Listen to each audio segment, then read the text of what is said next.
Okay, it's Wednesday, right? Right? Yeah, it's Wednesday, and that means that it's Deck Tech Day. We have one fresh new commander to tech for today, and then we have some new precons to upgrade for the show. Ooh.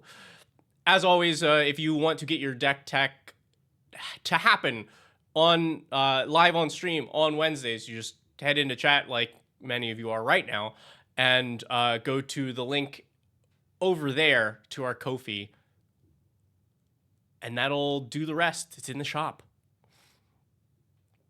So our first one for today, submitted by Marimi, is one of the commanders from the Final Fantasy holiday gift boxes.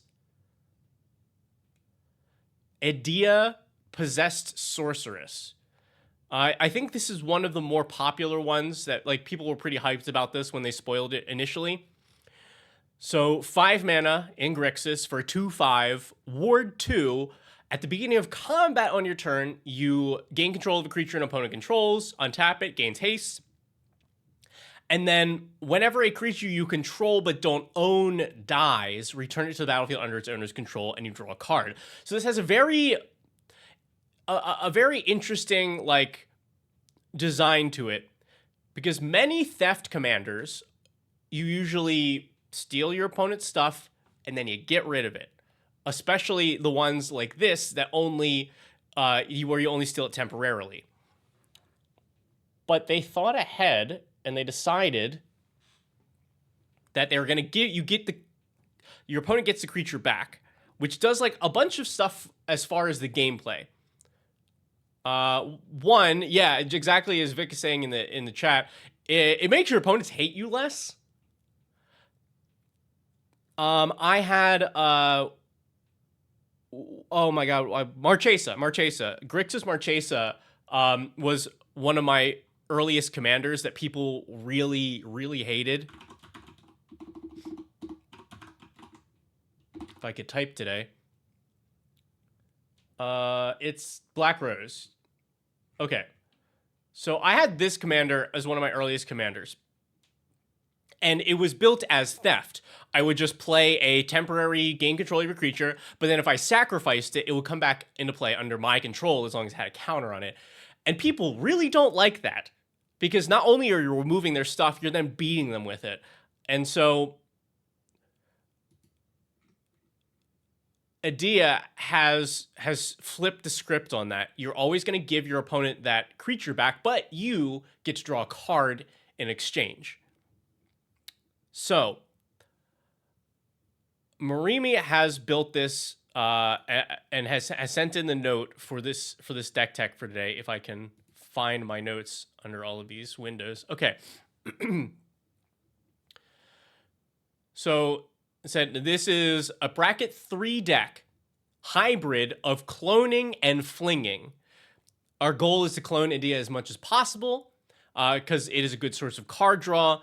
And he noted that it scales quadratically because one Edea steals a single creature, then sacrifices it, you draw 1 card. If you have 2 copies of Edea, then you steal 2 creatures and you draw 4 cards because both of those trigger both Edeas, etc., etc. So I want the payoff to be fling-oriented as opposed to little drain effects like Sephiroth or Zulaport Cutthroat, Blood Artist, that kind of stuff. I want it to be more like I sack a 10-10 and then hit the table for 10. I love that angle. I think that's also the better way to build this deck. I think if you're trying to do like an Aristocrats sort of thing with this, it's not an efficient use of this ability. So we're looking for ways to improve it. I think there's a request for 2 cards to stay in, and don't worry, I wasn't gonna cut them anyway. Those cards are Cipher or Cipher, or I remember when I did a short on this card and everybody yelled at me at how I pronounced it, but I don't remember how I pronounced it.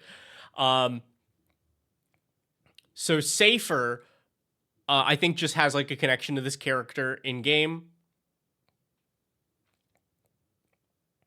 It doesn't necessarily synergize with the deck, but who cares? And then Missy was the other one requested to stay in. This one, we definitely won in here. So whenever another non-artifact creature dies, you return to the battlefield under your control, face down and tapped as a 2/2. So she steals opponent's stuff that dies. She also, if you sacrifice a creature you've stolen, 2 triggers happen. Missy's trigger, to return it to the battlefield under your control face down, and Idia's, which would return to the battlefield under its owner's control, and you draw a card. What happens here is you choose what order you want to do them in. So you just say, great, I'll resolve Missy's first. The creature that he just flung at you will now come back under my control, face down as a 2/2, and then Idia's will resolve. And because of the way that it's phrased, it does not need to actually return the creature to the battlefield to be able for you to draw a card. So you still get to draw even though you didn't give the creature back. That's pretty good. So let's take a look at this deck. I'm going to switch the view options a little bit just to make it easier for you all to see. Okay. So 21 creatures. We, of course, want plenty of sacrifice outlets. Viscera Seer, Disciple of Gristlebrand, I thought was a good one that I don't see very often. It's you sacrifice, gain equal to sacrifice creature's toughness. You know, the new standard Umbral Collar Zealot. We also have Warren Soul Trader, Woe Strider. We have Braids, which I gotta get a copy of this promo because I really Braids Arisen Nightmare is, I think, one of my current favorite commander cards. It's so good. But yeah, you can sacrifice a creature at end step to this ability. Yeah, we have some other non-creature sack outlets as well. And then we have a smattering of other things that are compensating for different parts of the playstyle. We have Carter to goad all of our opponent's creatures. Since we're not now actually removing them, since Idia gives them back, we are concerned about getting cracked back. We have stuff that cares about when things are sacrificed, like Fumulus, which makes Insects, Pitiless Plunder a classic.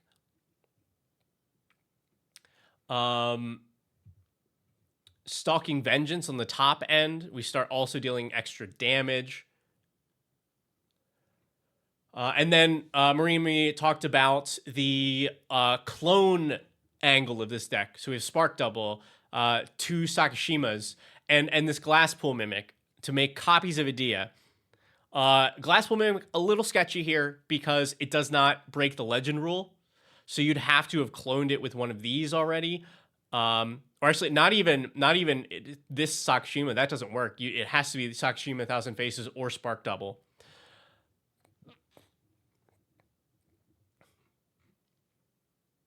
But yeah, so those are our creatures. Hello, Dog Boy. Thank you for the resub. Appreciate it. Our sorceries. So we have another Goad All Creatures effect.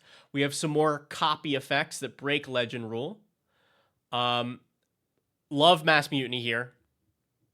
5 mana, and we get 1 creature from each opponent. That's nice and efficient. Exactly what we're trying to do. Rite of Consumption is probably the best bang for your buck kind of fling effect. So we sacrifice one of the creatures we've stolen. We hit a player for its power, and we gain life. Ghoul's Night Out is another way that we can get our opponent's creatures onto our board. And then Full Throttle, extra combats are pretty good here since Adia triggers at the beginning of each combat, like each of our combats. So we just continue to steal more things. Hey! Elect Man. Thank you so much. I'm assuming that that is to have a deck tech to. Really appreciate that. Let me open up the thing.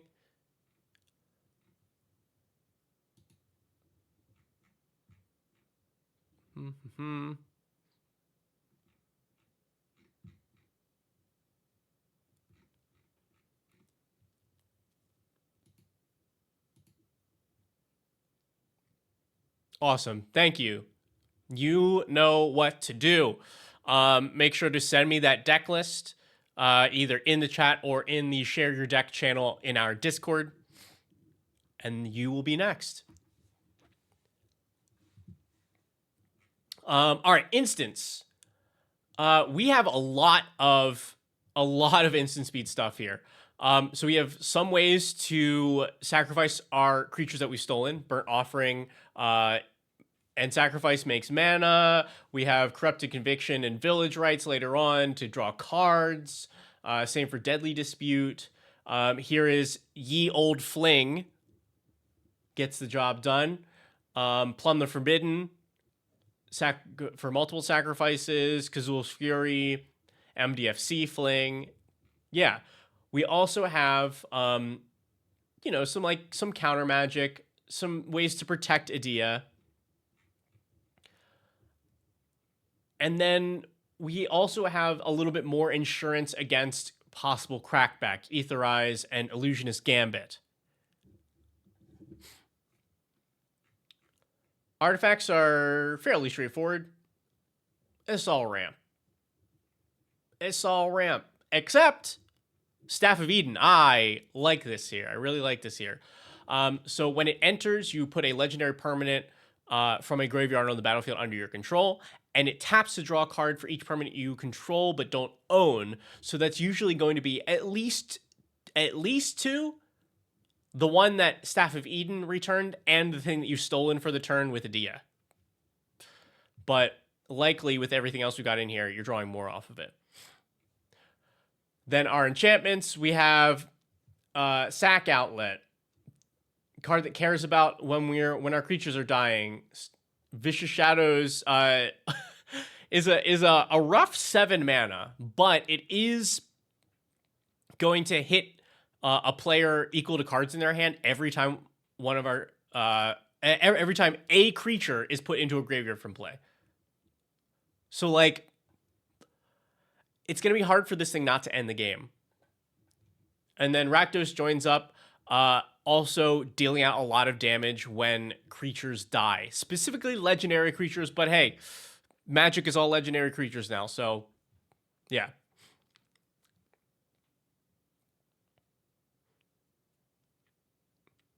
Hey, and there he is in the chat.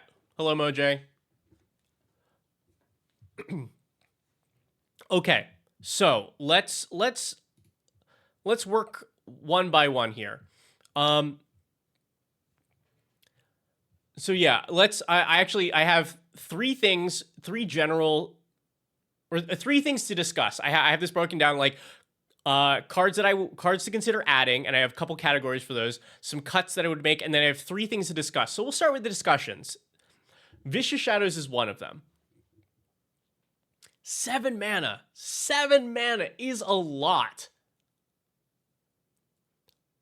But whenever a creature is put into a graveyard from play, period? That's a strong argument for this. We have so many sacrifice outlets. We have so many, like, this just triggers off of, like, anything. This triggers off anything. I think this is a really cool card that, like, is overcosted, but I think it's a really cool and unique choice that is going to end games. So, I think you should keep it. Like, is it the most optimal? No, but I think it's a really cool commander choice. The other individual card I wanted to talk about. Tidal Barracuda. I've got some I've got some experience with the Tidal Barracuda. Should you cut Flare of Loyalties instead? I mean, probably, because this only gains control of a single creature for 10 mana. And we'll get to why that's even a little rougher in a moment. Yeah, Tidal Barracuda. Okay, so any player, all players cast as though they have flash. But your opponents can't cast spells during your turn.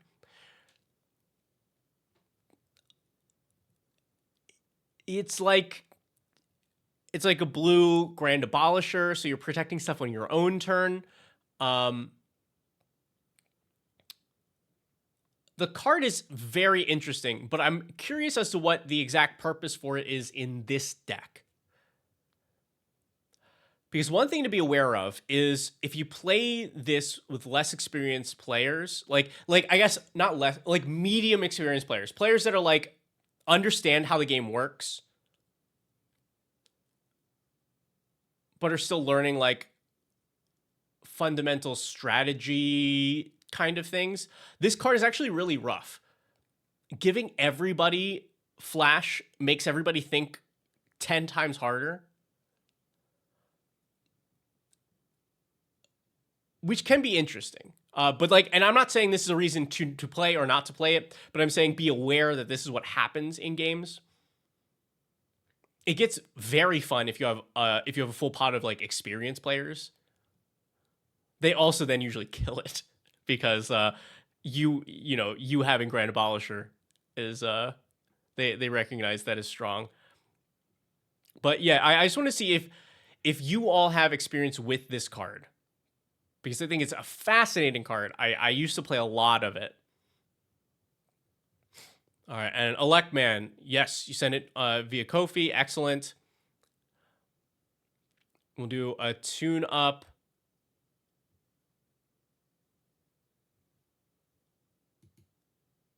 Cool, thank you. Let me just add that to our lineup.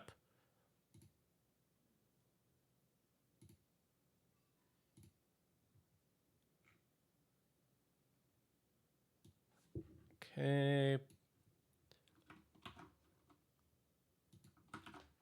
Boom. Nice. Oh, that'll be fun.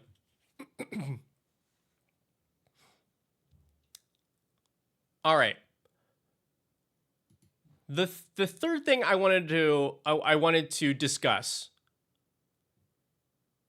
Yeah, it's mostly in there for the Grand Abolisher effect. Yeah, I think I would like it in a deck that it had more synergy with. But this is one of those cards where I'm like, if you got a spare slot in the deck, try it out, because it's very interesting to see how those games start to play out. Third thing, what's this land count, sir? 32 lands and 2 MDFCs, which are both tapped MDFCs.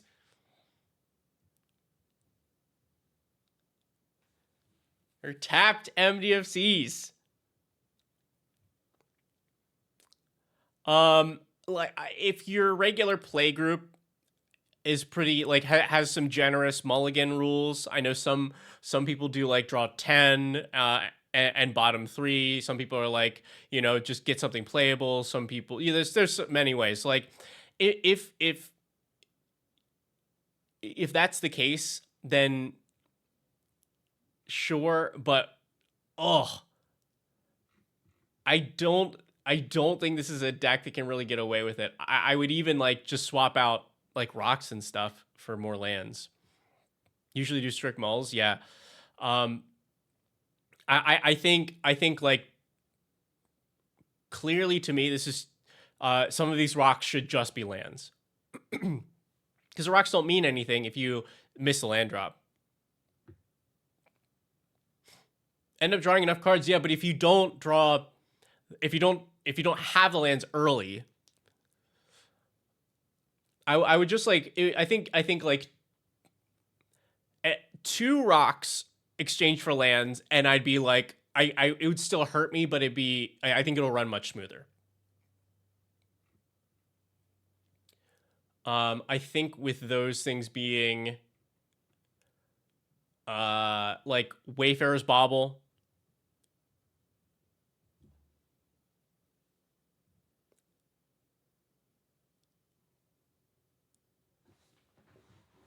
that's that's a fair point, Rob. But I would counter with you should make generically good decks if you are often playing outside of your usual pod.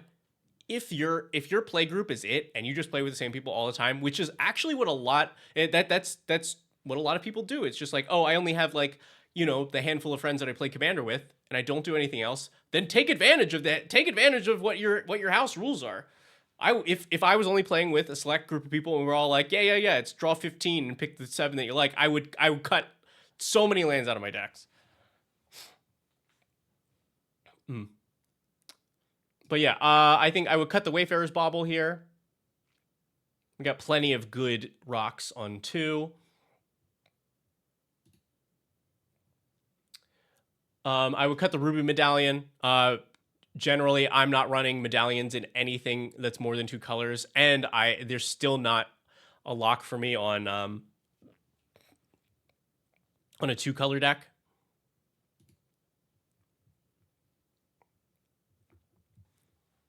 And then I do think that, yeah, like Kishire is saying in the chat, Thought Vessel would be the 3rd rock on my list to cut. Breaking hand size is fine, but as far as I can tell, if this deck is drawing that many cards, then you're in a good enough position where you do not need to keep all of those in your hand. Hello, Mr. Maniacal. All right. Since we're on the topic, let's trim a couple more cards. I would cut these Sacrifice Matters cards. Fumulus, Pitiless Plunderer, and Blight Mound, I think, was down here in here. Yeah, probably not drafting tonight, but we will be upgrading the precons. And after that, maybe I'll play some. I might play some standard because I would like to go and play in an RCQ this weekend. I don't know that it's going to happen because there's a lot of work that needs to get done currently. But maybe. But yeah, these Sacrifice Matters cards. Specifically, if we're not doing like an Aristocrats sacrifice value strategy, I think these are pretty weak. We're not sacrificing a lot of creatures each turn. And if we are, we don't need this. Like we don't need a couple 1/1s or a couple treasures. Because if we're at the point where we are sacrificing enough cards or enough creatures to make these worth it, then our game plan is already significantly online.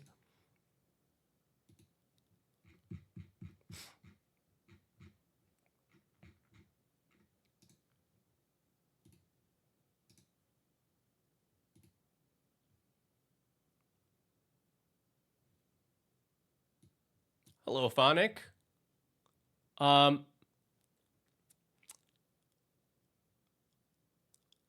Let's see. This I also counted this as Sacrifice Matters. Like drawing a card is pretty good when a creature dies, but I don't think you need this here.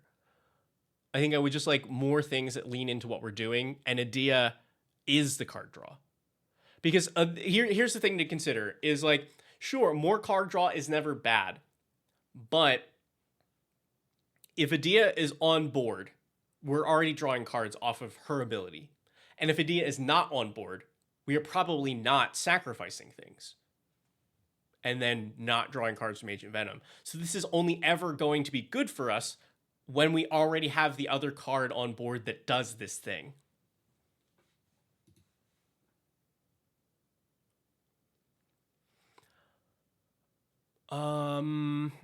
What else did I cut? What would I cut? Ember Island production. This is a fun clone effect, but I think it's one of the weaker ones here. 5 mana is a lot, especially when it can get you 2 copies. It also, like, the thing that it does is not super helpful for us. Like, if we ran a lot of small creatures that are better when they get bigger, that's cool. But I think this is, I think this could be a better clone.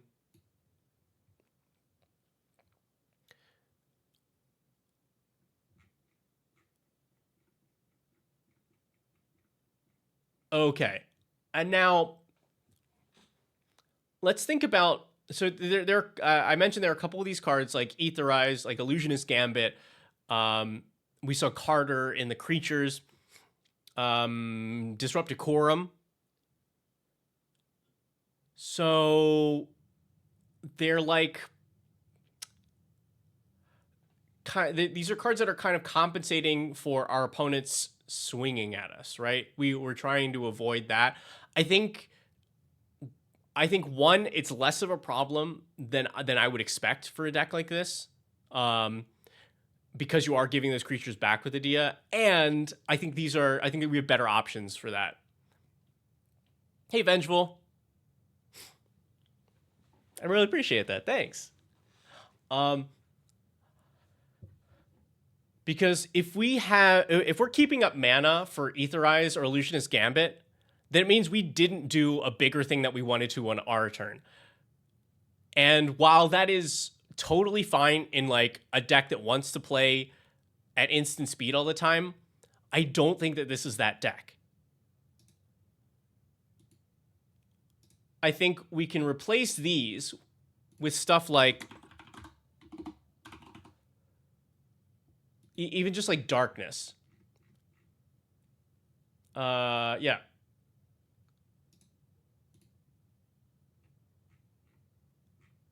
Oh yeah, give me that time shifted one. So it's Fog, but it means we only have to hold up 1 mana instead of 4.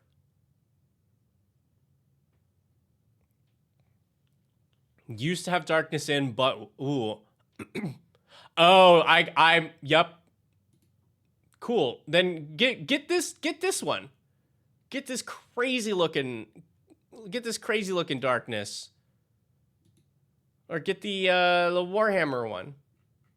But yeah, okay, yeah, I'm very with you on ignoring the existence of this person. But even in that case, I still don't think that this kind of effect is necessary in this deck.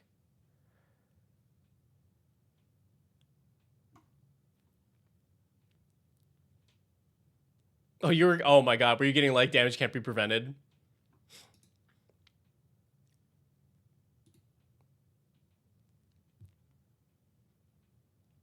But yeah, I don't think you need to cover yourself so much with these kinds of effects. Like a few might be fine. Like I like Disrupt Decorum because it's proactive.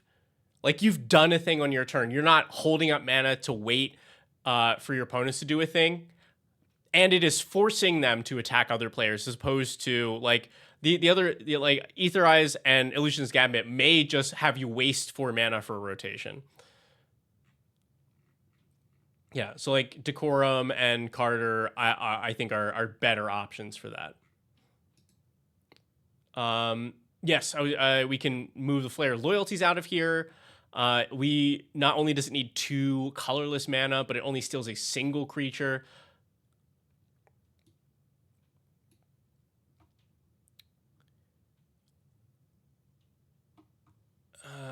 And then let's see.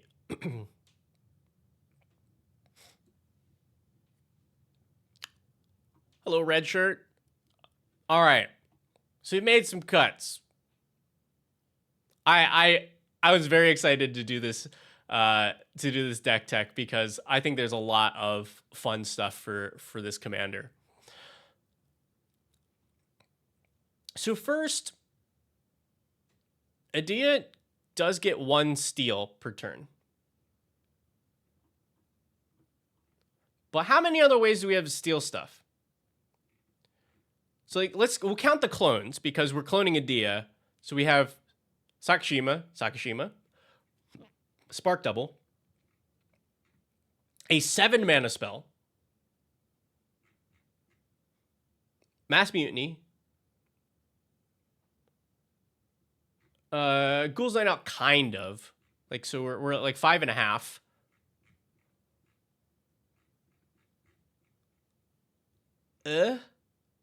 We'll say this is the other half.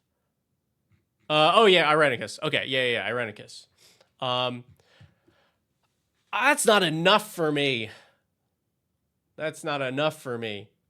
There are so many good stealing spells.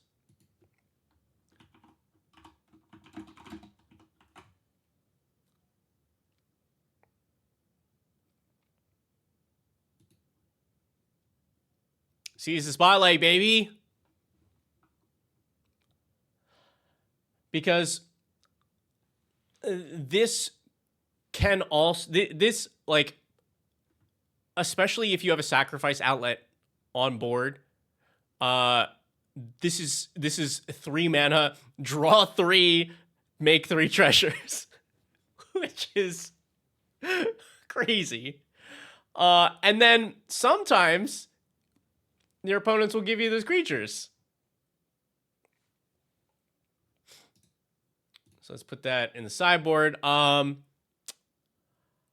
about I think who mentioned this one? Because I have this on my list. Karisev's Expertise, I really like. 3 mana to steal a creature or vehicle. But then you also get to cast something for 2. Thank you, Kashire. Yes. That's a great rate. Like, you know, even if this is just like 3 mana steal a creature and play a rock for free, sure.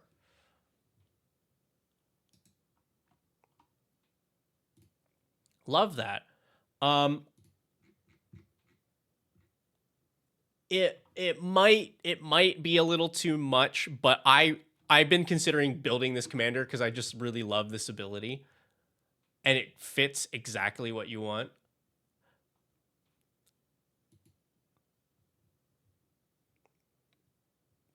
So I think this is really funny. So Zara Renegade Recruiter, when she attacks, you look at the defending player's hand and you take a creature from it, put it onto the battlefield, and then it's tapped and attacking that player. It then goes back to their hand at the end step. But you can force their creatures onto the board for free for them. Because you rip it out of their hand, you hit them with it, you sacrifice it. Adia says, great, put that onto the board for them, which is wild. You're sneaking your opponent's creatures out of their hand, into their face, and then onto their board. And at that point, can they be that mad at you? It also means then that that's a creature on the board that you can then steal for later turns as well. Is it cooking a little too much? Maybe. But like that's the kind of thing I want to do in Commander. So consider it. I'm not saying it's good, but I'm saying nobody else will be doing it. How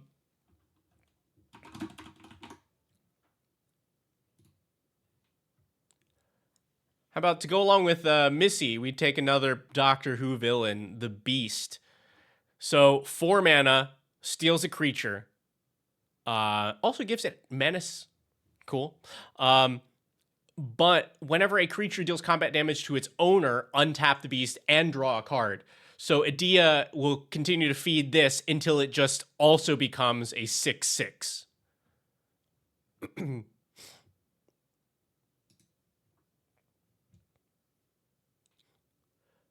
So like 4 mana is like an okay rate for steal, but then it also becomes a 6/6. It also draws you a card every time that you do like that you hit somebody with something else you've stolen. I really like that here. Let me see. Julius Warlock said Thieving Amalgam or Hostage Taker, maybe. To me, Thieving Amalgam was a little too much. So it's 7 mana, and it's only draining an opponent for 2. To me, I was like, okay, if our plan will be online before this, and by that point, what this does for 7 mana is not quite worth it to me. Hostage Taker. Also, I'd rather just be a steal directly to the board. Now, Industrial Advancement, which if for those of you who are picking up the Elemental deck, you should probably get. This is pretty solid. So end step, sack a creature like the one you stole. Look at cards off the top equal to mana value. Put a creature onto the battlefield for free. Yeah, cards pretty great for this.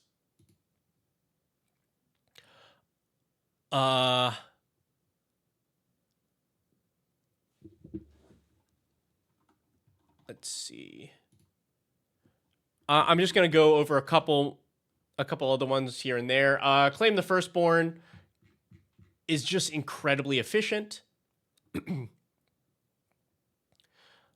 mana, steal anything. Steal a creature that costs 3 or less. Love that. That's like, because of power creep. This hits so many good things.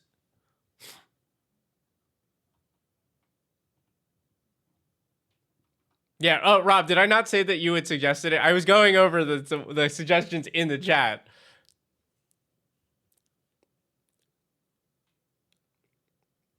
But I think I forgot to say yes.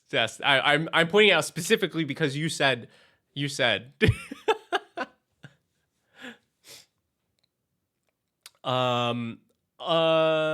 There's also Wrangle.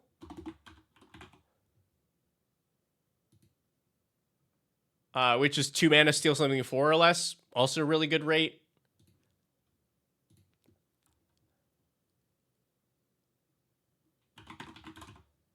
There's the new Garland. I think it's this one, Royal Kidnapper.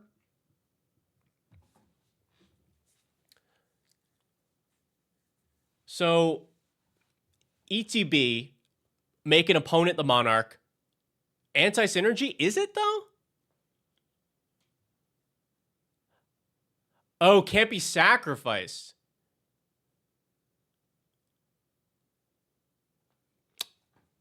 I missed it. I missed that line. Erase that. Erase that from the records.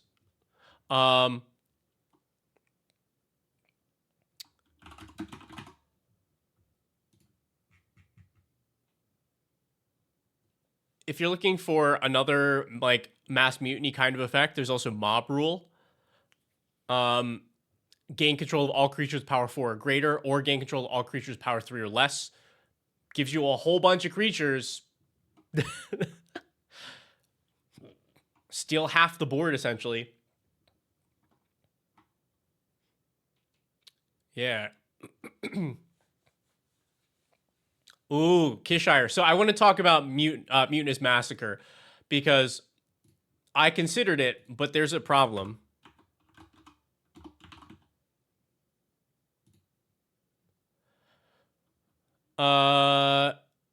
What was I?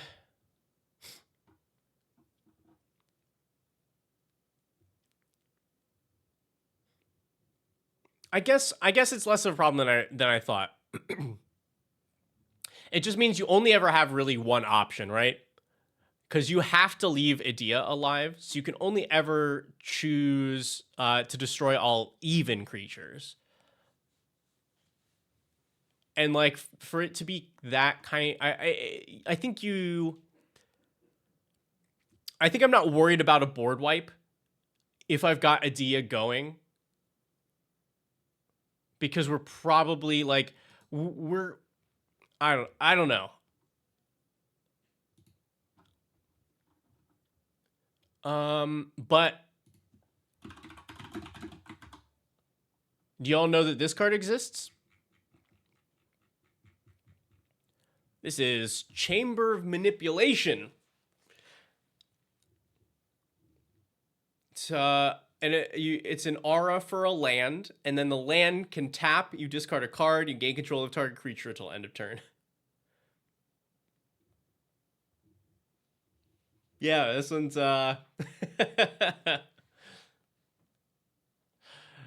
yeah, this card's great. This card is great. And normally the downside is, oh, you have to discard a card every time for a temporary effect, but Adia draws that card for you. So this is pretty good.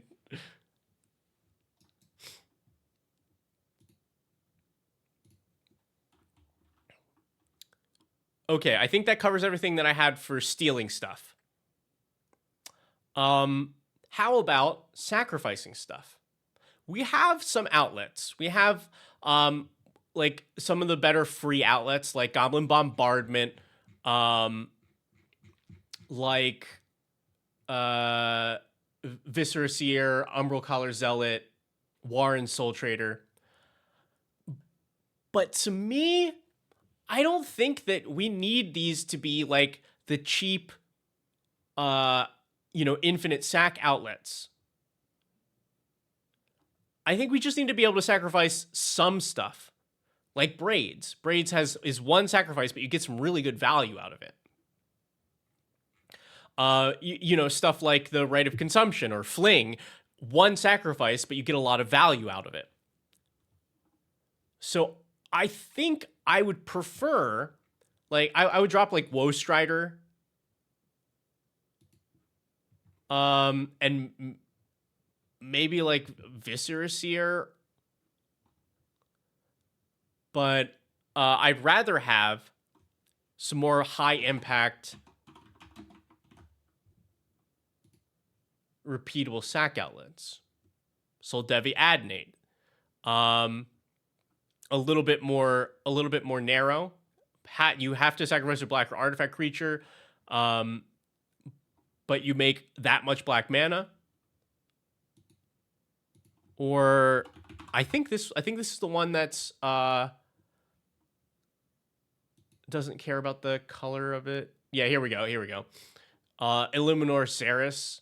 Sack another creature, add black equal to its mana value. Like that's the one I would play first.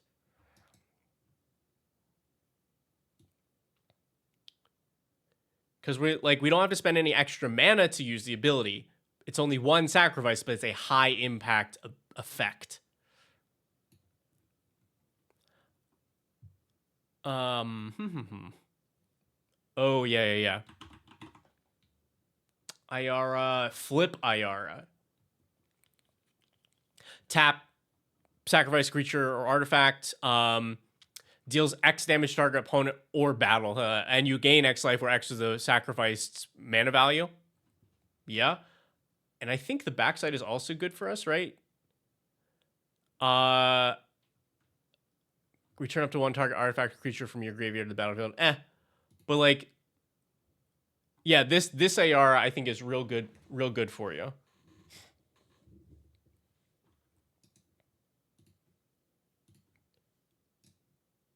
Yeah.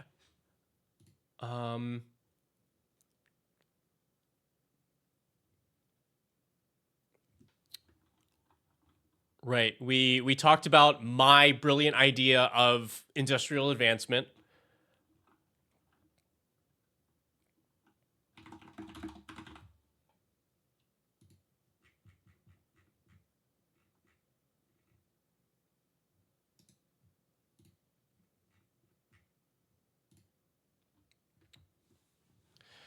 I think this is funny. Steal a creature, saw it in half. You get 2 mini copies. The original goes back to its owner. Got a sack outlet.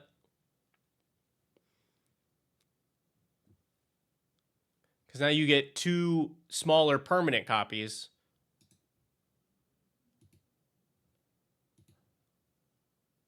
Oh yeah, personal favorite.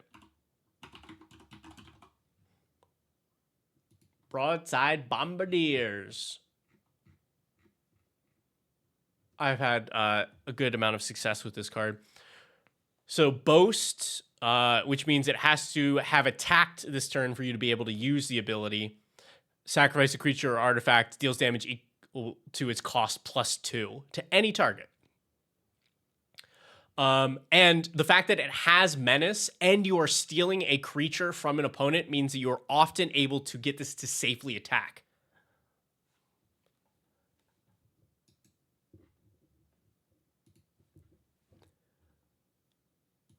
I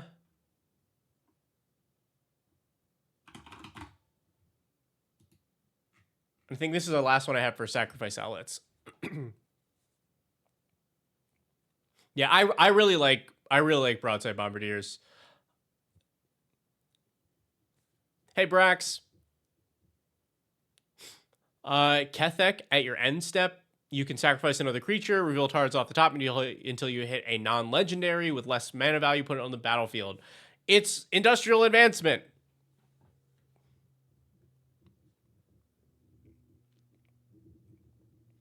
And I think this is particularly good in this deck because the creature count is pretty low. This guarantees to hit.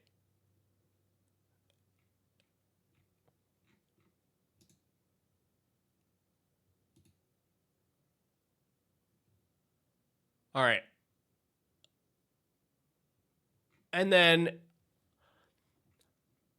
we have this one lonely full throttle here. Extra combats. And this is like a very efficient like way to get extra combats. And Adia triggers at the beginning of combat on your turn. So every additional combat she'll trigger again.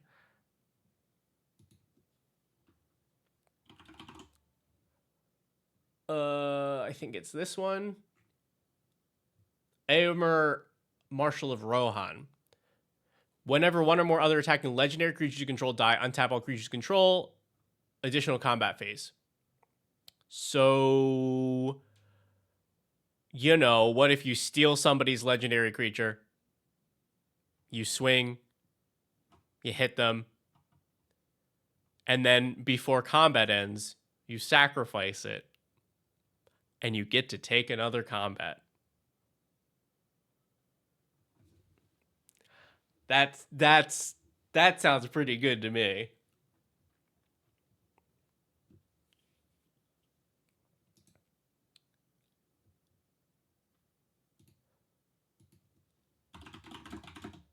And then depending on on if you want this kind of thing, Breath of Fury does exist as well. This represents take as many combats as there are opponent's creatures, plus yours, I guess. So it's when a generic creature deals combat damage to a player, sack it and attach Breath of Fury to a creature you control. So you put it on one of your creatures. Adia steals a creature. You hit a player, sacrifice the Breath of Fury creature, put the Breath of Fury creature on the creature that you stole, take another combat, steal a new creature, repeat. You, of course, still have to get these creatures through. But you, for every one that you can get to deal damage, you take another combat. And they're sacking them each time. So you can, like, you can also, like, if one player is open, you can just start chaining like two creatures back and forth, since Adia will put them back onto the board. I think it makes for some really absurd like plays that can be made.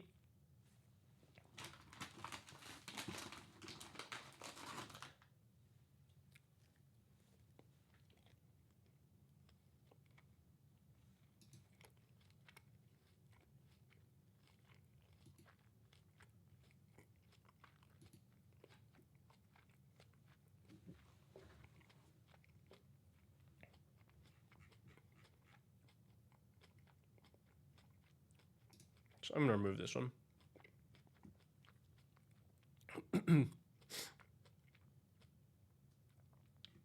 So that's what I got for you.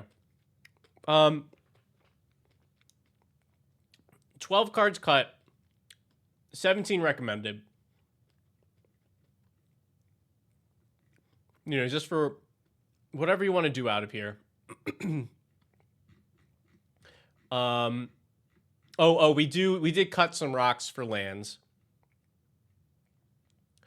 The Vicious Shadows is definitely cuttable, but I do think it's a really fun choice. You just don't see people playing that card, and I think it's cool.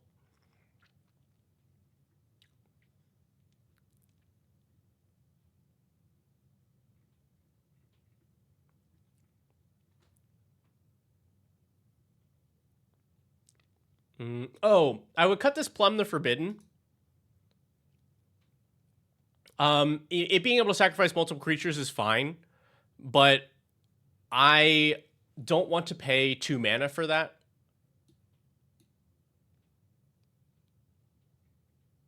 And yeah. I think also you can cut Imp's Mischief, or at least replace it with any of the better red versions of that spell. Untimely Malfunction, Redirect Lightning, yeah.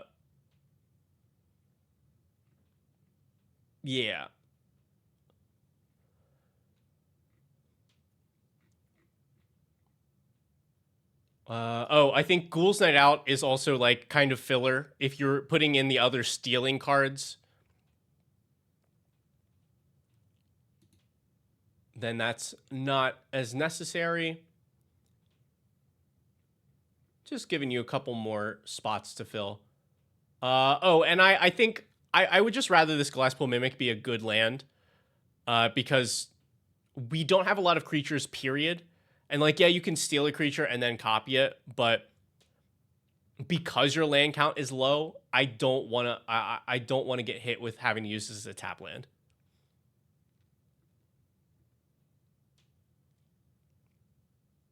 Yeah.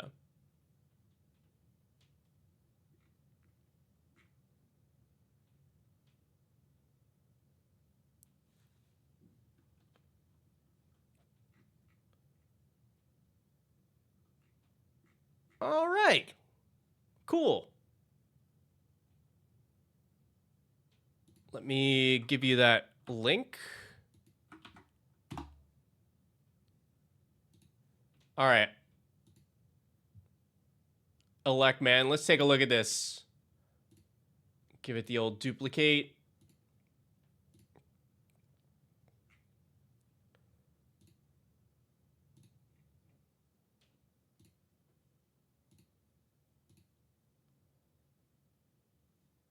Okay. All right, so this is Anim Pakal. This commander will get the job done. So 3 mana, 1/2. When you attack with one or more non-gnome creatures, you put a counter onto Anim Pakal. Make X 1/1 gnomes that are tapped and attacking, where X is the number of counters on it. And Electman has said the goal is simple: hurt people, combat damage. Yes.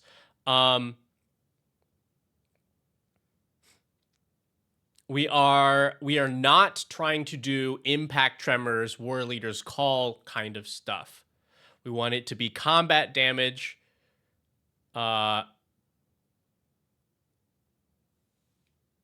Oh, interesting. Mauld said this was as close as any deck that you've ever built gets to bracket 3 when you usually focus on bracket 2.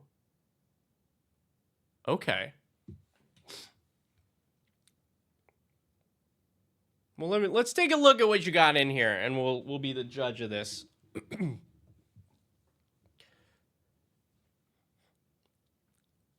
Okay. Guided Souls ETB life game, but hey, it does like to it putting 2 counters and a flying counter onto a Nimbakal. That's pretty good. Stadium Headliner. Oh, what was... This is reminding me of something, because I was going over like 1-drops that I was using in my red decks.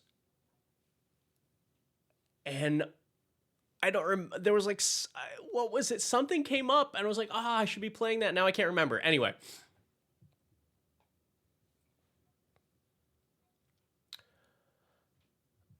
This card is incredible. If you all are not playing this in decks that won it, you're missing out. Like, I'm just like, I feel like people didn't read this. This is a 2 mana. When you attack with this or your commander, for each opponent, create a 1/1 goblin that's tapped and attacking. And they are not mobilized. They are permanent tokens. On top of that, you can sack it to give all your tokens indestructible until end of turn. You get all of that for 2.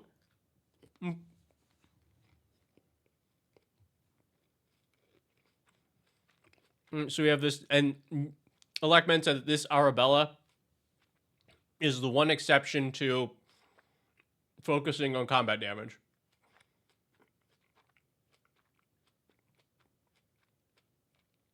Okay. We've got a lot of efficient creature makers.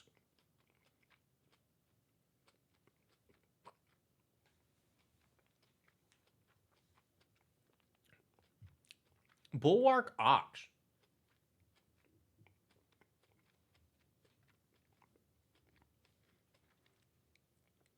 Good way to put more counters onto Anim Bakal. Same with Luminarch Aspirant. Steel Overseer cannot do that, but it can put them onto the gnomes since those are artifacts. Let's see, some free or cheap card draw. We're definitely going to be hitting people pretty easily with like a massive token. Something's going to get through. Hey, what if I just like rummage through half my deck during combat? It's cool.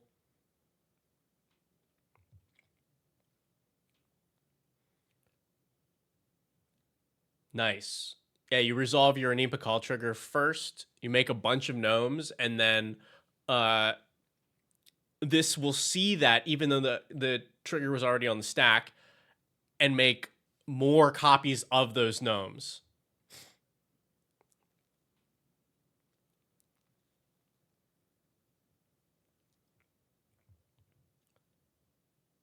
Yeah, the interaction with Anim Bakal and Rosie is excellent. Hey, I'm gonna make a bunch of tokens. Oh, you made a bunch of tokens? I'm gonna put a bunch of counters on you. Oh, you put a bunch of counters on me? That means I get to make more tokens.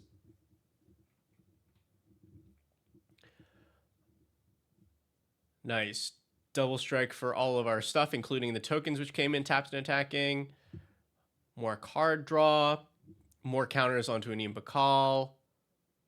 More card draw. Yeah, the Gold Knight Commander is dirty here. This will just end the game.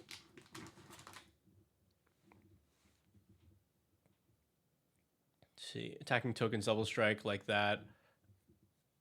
And more card draw. Oh yeah. Oh, one, yeah. Illustrious Wanderglyph, such a good card. Okay.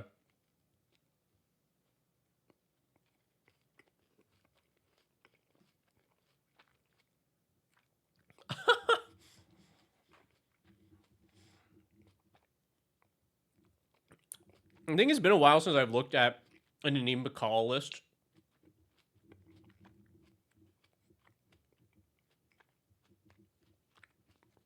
This is hot.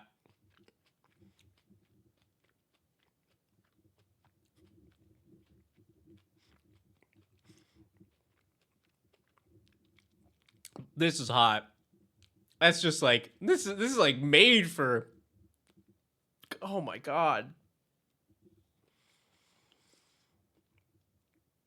As long as an artifact enters the battlefield under your controller's turn, creature you control get +2. Well, yeah, you know, I had a bunch of them, a bunch of gnomes that are all now buffed. And what if on top of that we also dealt damage directly to a player equal to the number of artifacts? Ah, beautiful. Okay. Counters on stuff, blow up your things. Counters on stuff, blow up your things. Take more combats, more Anim Bakal triggers.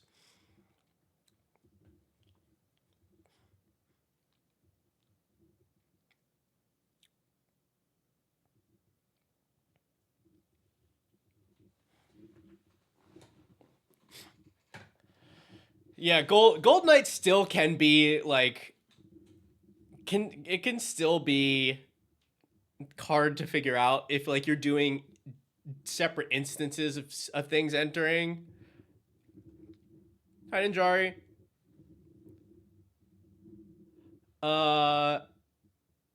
But this deck is not doing that, so not so bad, especially since it's temporary. Okay, I guess. Wait, is Anim Bakal is not? Yeah, not artifact. I'm like, this is so good. Protection, protection, protection, protection, protection, protection, protection. Blow up stuff. Protection. Protection. Blow up stuff. Protection. Blow up stuff, blow up stuff. Protection. Something tells me you want to keep your Anim Bakal on the board.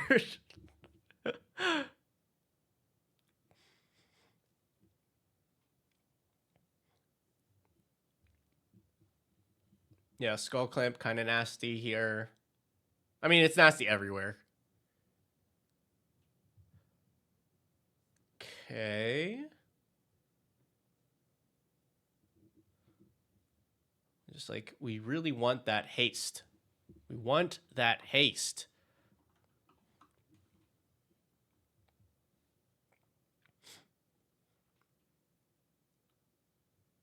All right, yep, more steady card draw, pumping up our gnomes, steady card draw. Oh, yeah. That's funny. Choose gnome. And then we get double the tokens off of it.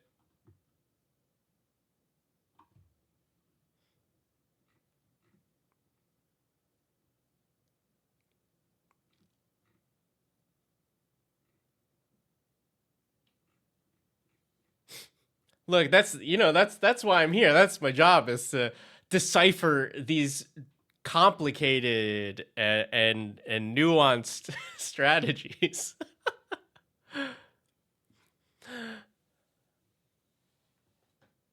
Hello, Jay Free.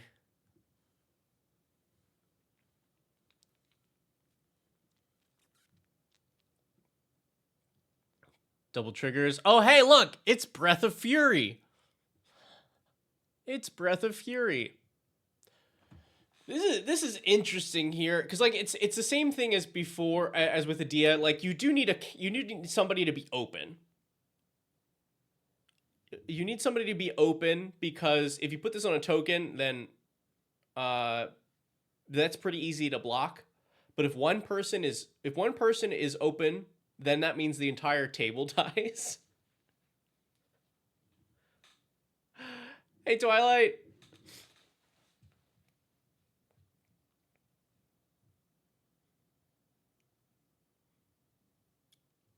Crescendo of War. So this one's always a tough sell for me because like you do have to wait a full turn rotation for it to do stuff, but at that point, it's got 4 counters on it, and we don't really care about the toughness of our tokens.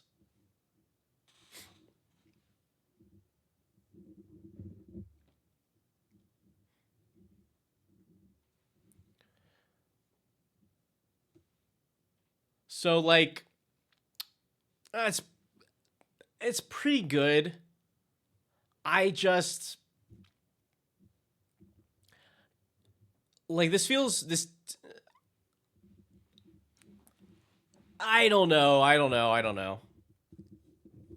Because it's also like, okay, yeah, 1 turn rotation, it's +4. 1 more turn rotation, it's +8.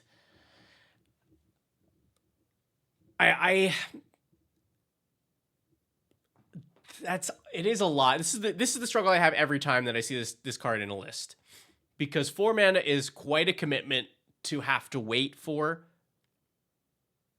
especially in a deck that is kind of trying to go fast. However, the wait is worth it. Turn all of our gnomes into angels, and City on Fire. We do have bodies to convoke with.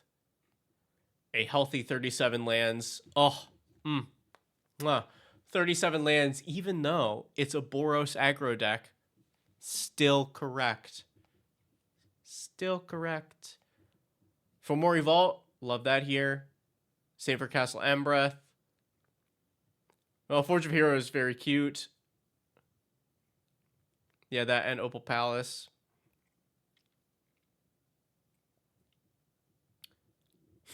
Now, here's something to consider here.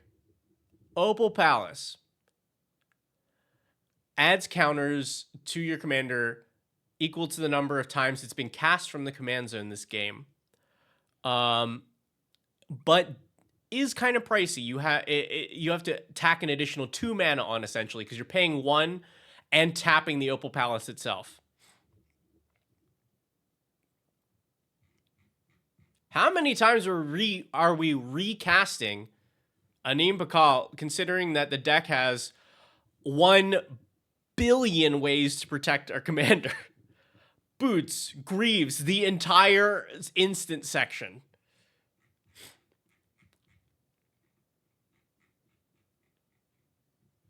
I might just want this as a colored source, but I think my main suggestion here will be I don't think you need quite that much protection.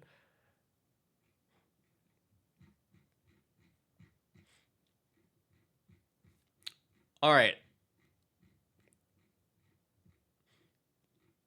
I mean, hey, this is a good time. This deck is a good time. It's not a long time, but it is a good time. Okay.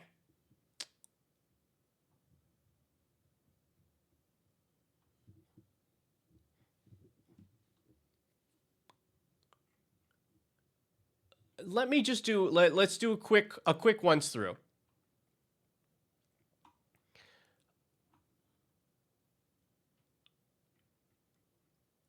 A lot of these picks are very solid. I think some cuts for me. I would cut the Siege Veteran. I don't mind the add 1 counter per turn on something that costs 2. Ox, Luminarch Aspirant. But at 3, Hey, Dog Boy. I assume that is I'm going to check right now that is for a deck tech.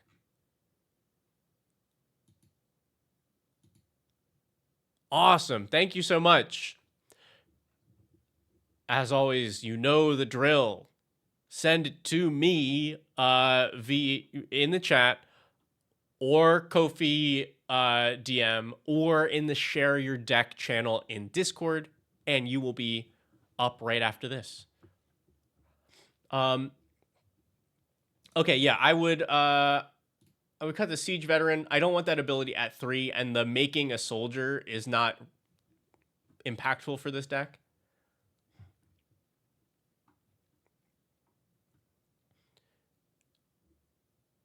I'm also not super hot on the Blade Historian in this.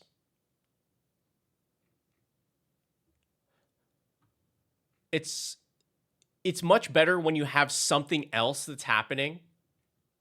So like if Steel Overseer is pumping up all your tokens or something. But for 4 mana, this being like only increasing your tokens base by like 1, I would rather some other effect or something else tacked onto it. So like compared to Neali, this giving card advantage is the thing that I'd want.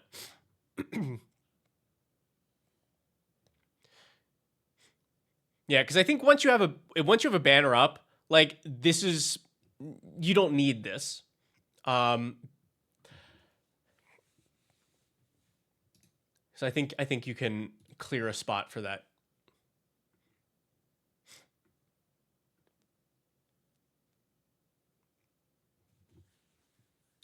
Okay, so let's cut down a little bit on this protection.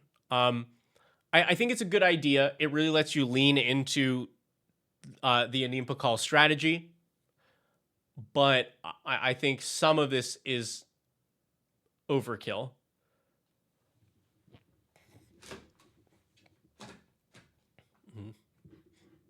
Is this playing Lochiel? I don't think that it is.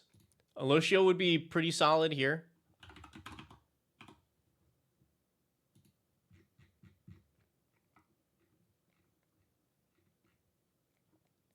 Yeah. Prevent all damage to attacking artifact creatures, so all of your gnomes are safe. And then you're also getting consistent card draw.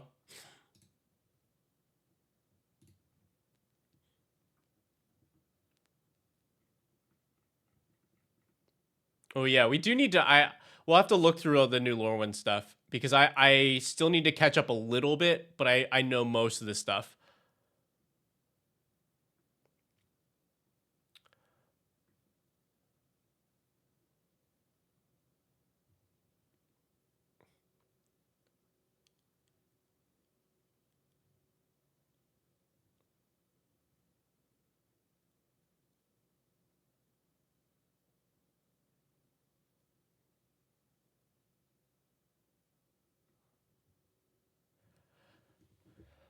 Yeah, because like the number of effects that are only protect your things,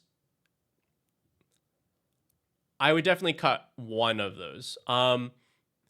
Because if there's extra utility in it, like Duty Beyond Death, buffing our entire team and giving them all indestructible, or Untimely Malfunction can destroy an artifact or make stuff not block, those are great because you'll have a use for them. But like Take Up the Shield or Feat of Resistance, we can definitely cut one of these. I'm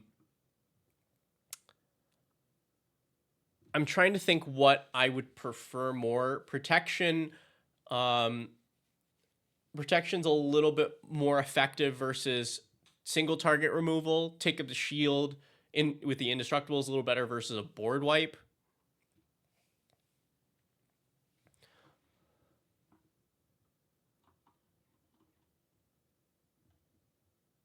Let's see. We have indestructible and hexproof effects here.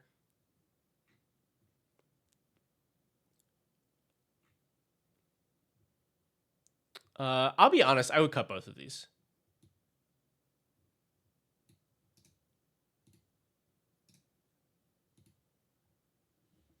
Hello, Lumberjack.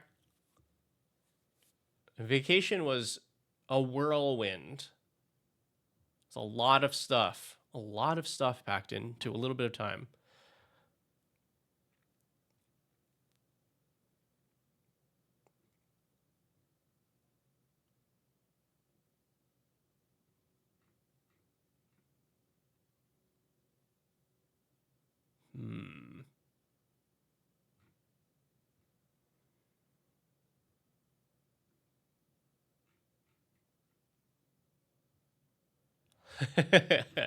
Mofo Silver.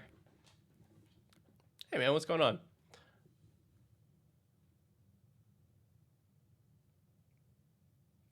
Is an Idol of Oblivion kind of too slow now? I think it's fine.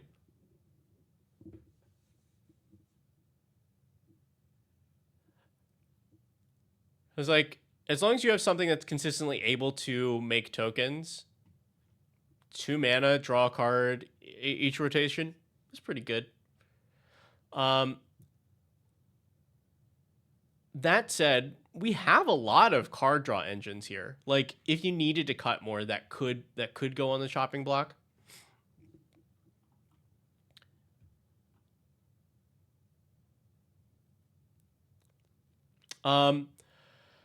So consider this Lightning Greaves.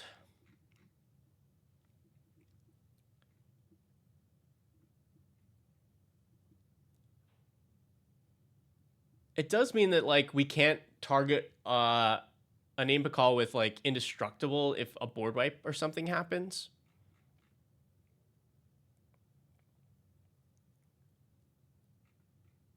I don't know if that's enough to cut it, though.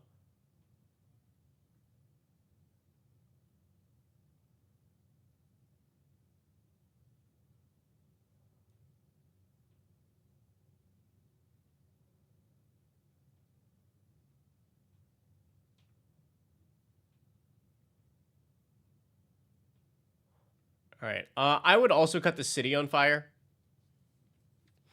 Yeah, we should end up with a lot of tokens, but the amount that it amplifies the damage is not much unless you also have another thing on board, similar to what we said about what's its face giving all your stuff double strike.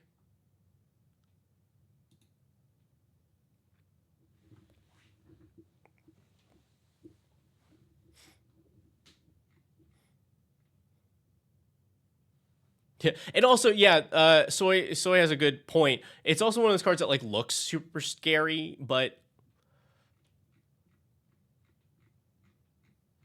yeah.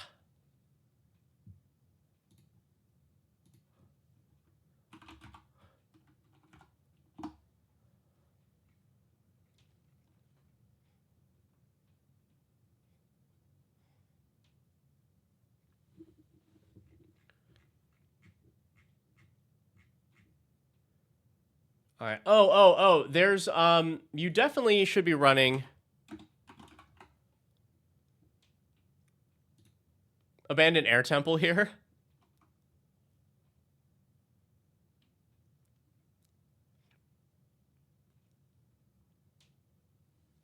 Oh, thank you, dog boy.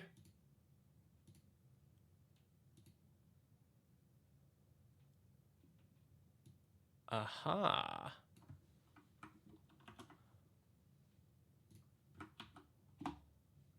Add that right now. Ooh, that looks fun.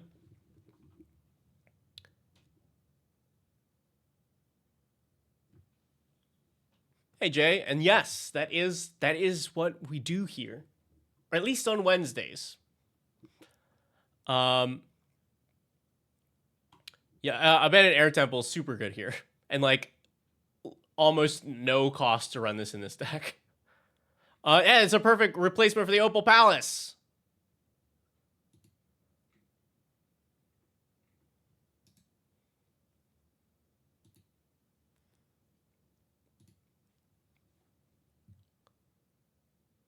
That's true, dog boy, and I love it.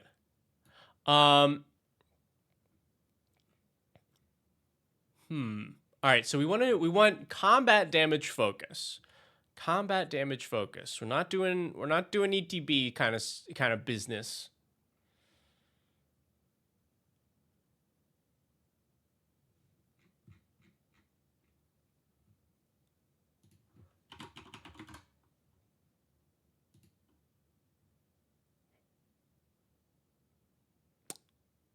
Our commander for this is Anim Pakal.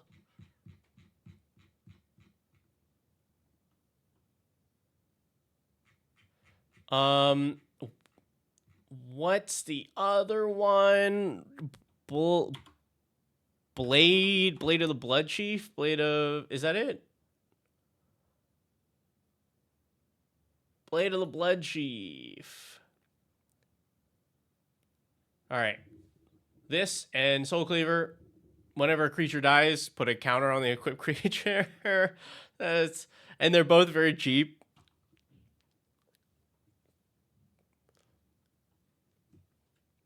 I really like these here.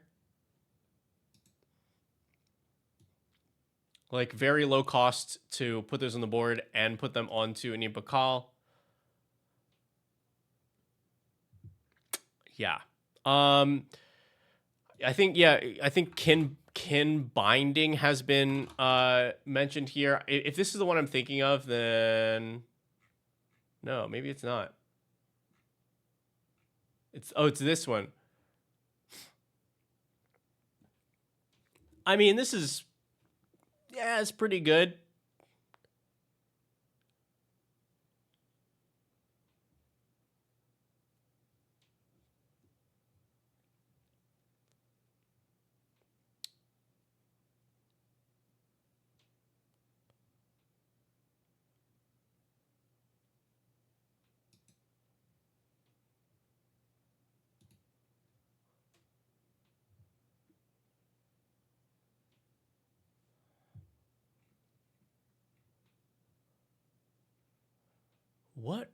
What would I do? What else would I want? Oh, okay. Yeah. That's the other thing I was saying. So definitely Tarian Soul Cleaver and Blade of the Blood Chief. But this is a deck that wants to go pretty fast. And with that consideration, it does not have a lot of 1-drops. Our turn 1, we should be putting an impactful thing on the board. We only have Guide of Souls, Stadium Headliner, and like Skull Clamp. So I would definitely add those equipment.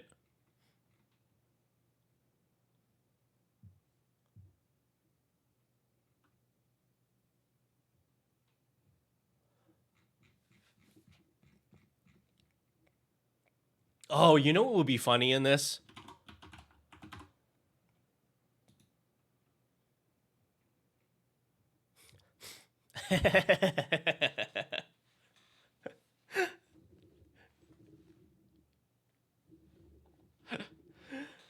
Hell yeah.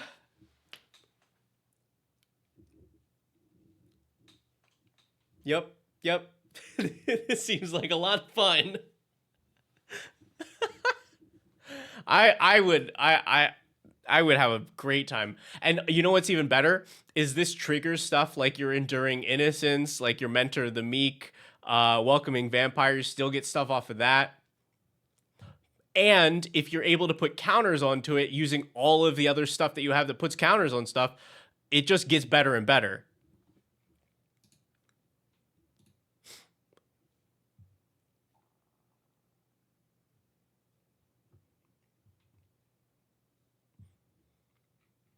Okay, wait. So back to my thing. So what other what other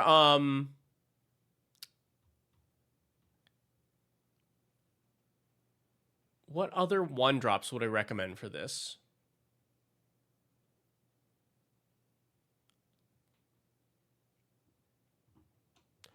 I'm like forgetting all the 1-drops that I use now.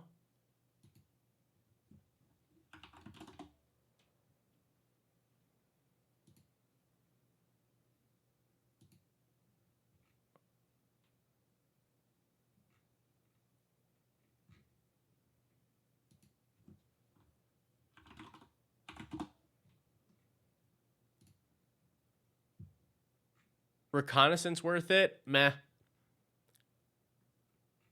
Because if the game plan is overwhelm our opponents with 1/1s, then we don't care if they die. Signal Pest. It's the one that's the one with Battlecry, right?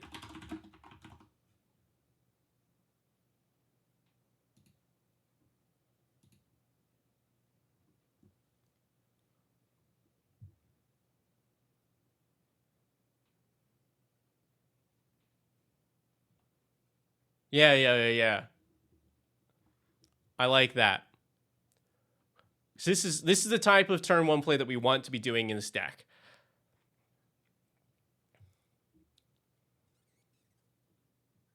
Yeah, definitely like that.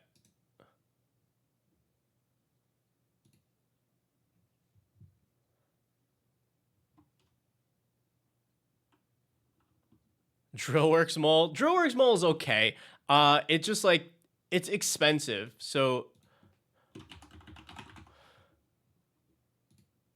like it synergizes with the deck well, but we really don't want to be spending 2 mana to do this ability. That's the main trouble.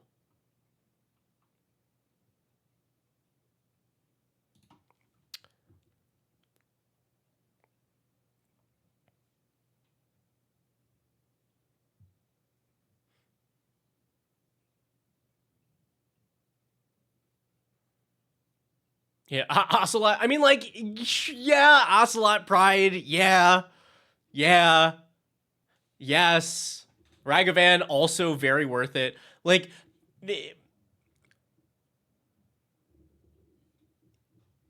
yeah. You all should be playing more Ragavan. I know that's like maybe a little bias coming from me, but uh, Ragavan is good. Ragavan is good. Um, if you have it on turn one, it will often like put you ahead in a way that wins you the game.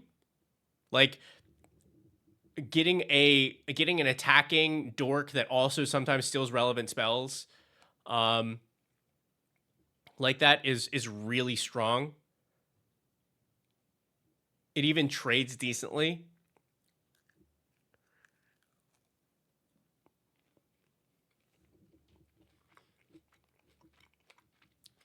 And then later in the game, if somebody's open, you can dash it. It's like, yeah.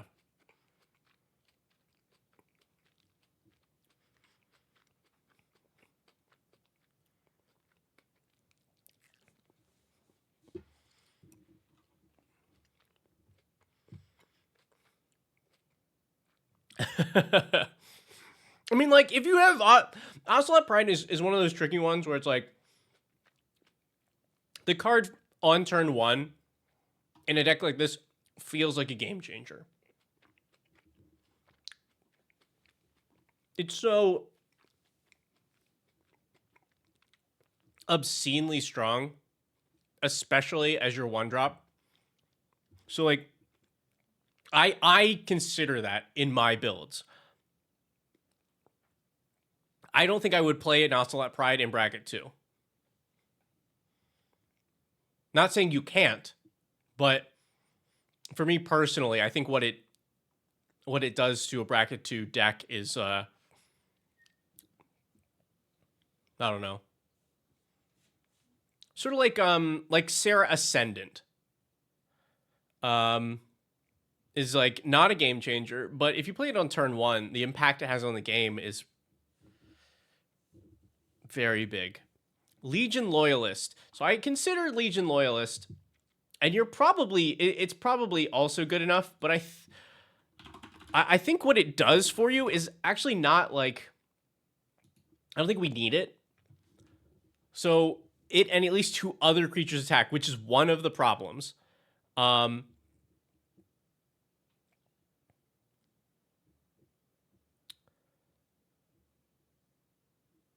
It's it gives your creatures first strike and trample, but like, hey, Elect Man, thank you.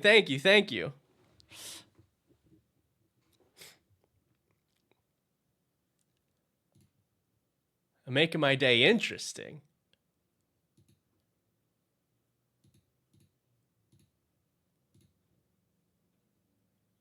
Do I have anyone after you? Because you have to drive.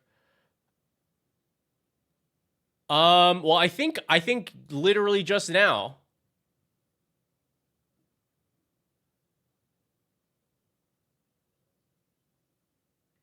Oh, that's just it. Thank you, Elect Man. Rough drafts every card in your custom set. That's sick. Let me know. Let me know how you end up testing it, because I am curious. I am curious. I don't know that if I can find a way to, like, if you're interested, I would try to find some time. But thank you. I don't have anyone after you, Dog Boy, but I can put one of the upgrades next. How about that? I'll put one of the upgrades after this.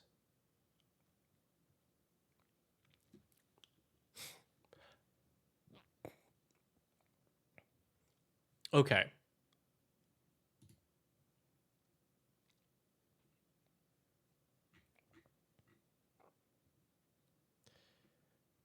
Yeah. This also seems like a good deck. It seems like a good deck for Curse of Opulence.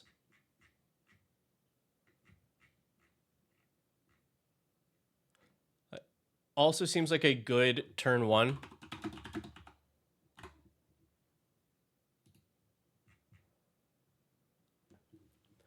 Because even 1 or 2 extra mana early in the game for this deck, I think, makes a big difference. So,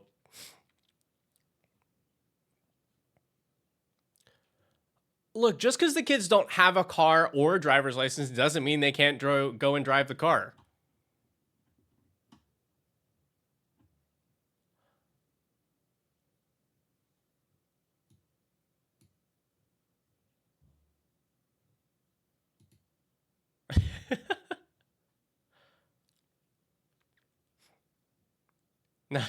That's the only thing that's stopping them. It's a manual. But yeah, I think you just want a couple more of these, like, impactful 1-drops, so you have something on turn 1. I think it'll make a big difference in how the deck functions. Let's... Yeah, like my Kratos deck is running, I think, like 7 or 8, like, impactful 1-drops. Because of what the game, and they have similar game plans here.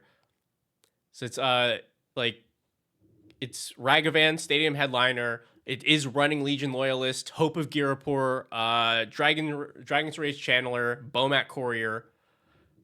Then it also has Commander's Plate, Shadow Spear, Curse of Opulence. That's 9. Soul Ring, if you count that. Which is funny because it can't help you to cast Kratos. Yeah.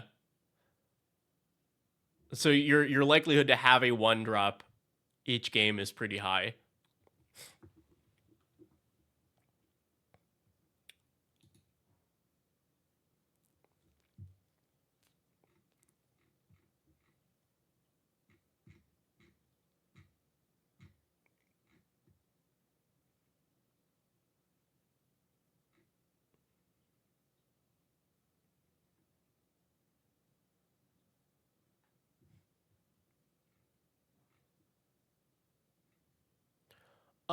You could consider for this, what is it? Cyberman Patrol.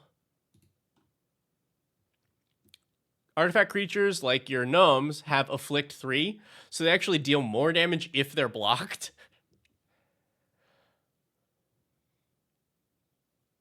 All that for 2 mana, and it is an artifact creature itself, which helps a lot of your other synergies.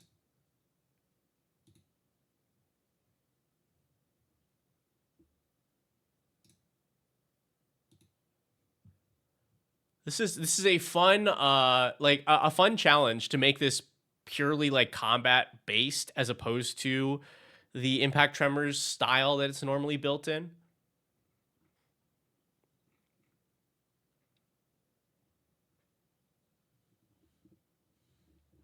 Oh, felt too close to burn?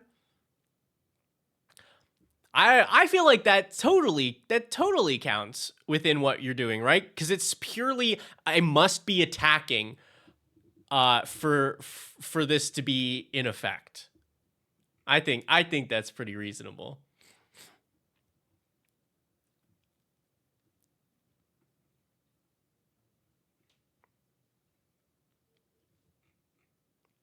Hmm.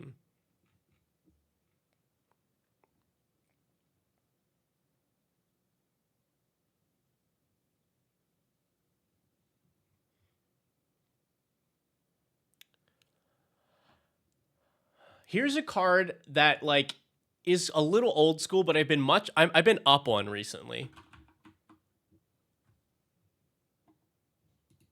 Good old Micaeus.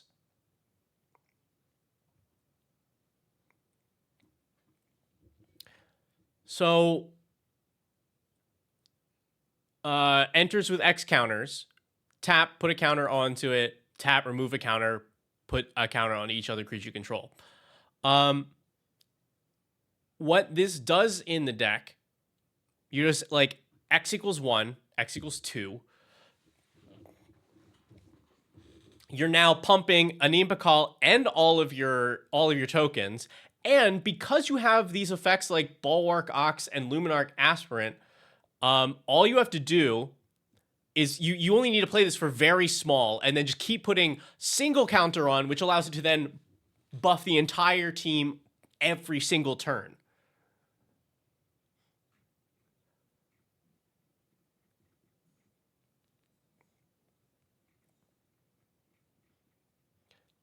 So like playing Micaeus for 2 is pretty great here. You know, in a pinch, you can put more counters on it with these types of effects.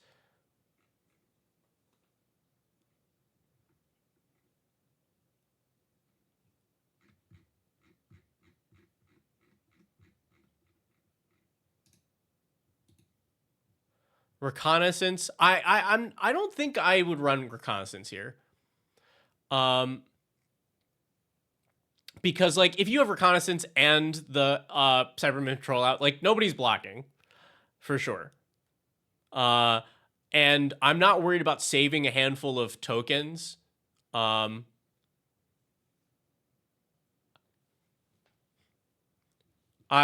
fine for them to like just run and explode onto blockers.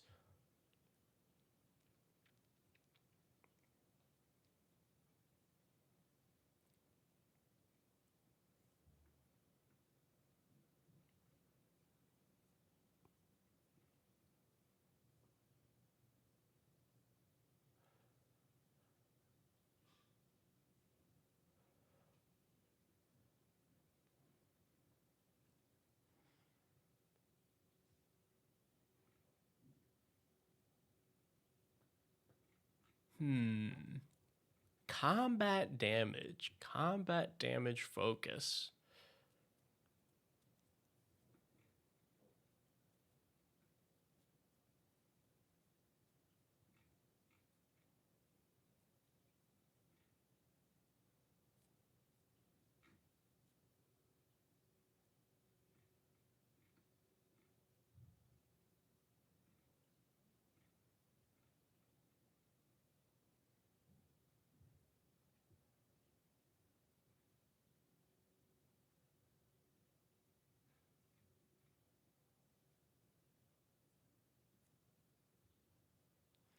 Flash X damage a creature from fire fated firepower. I don't think we want any of those types of effects here. Like because I cut the ones earlier like City on Fire. Those types of effects are generally not best in go wide decks because they do you might as well just do an actual stat bump.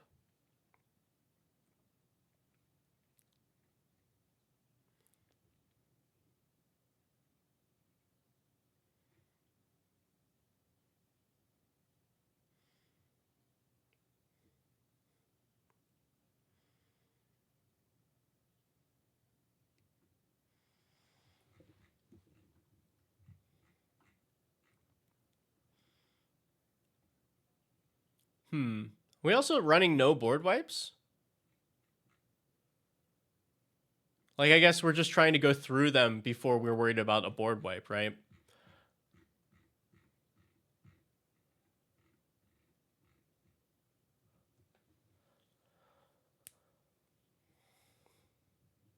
Middle school? What is middle school?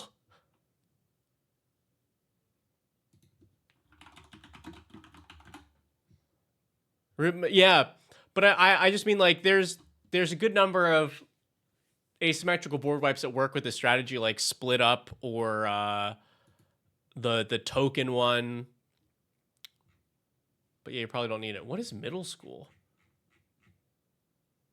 Vault 75 middle school. Exile all creatures power 4 greater. And put a counter on each creature you control.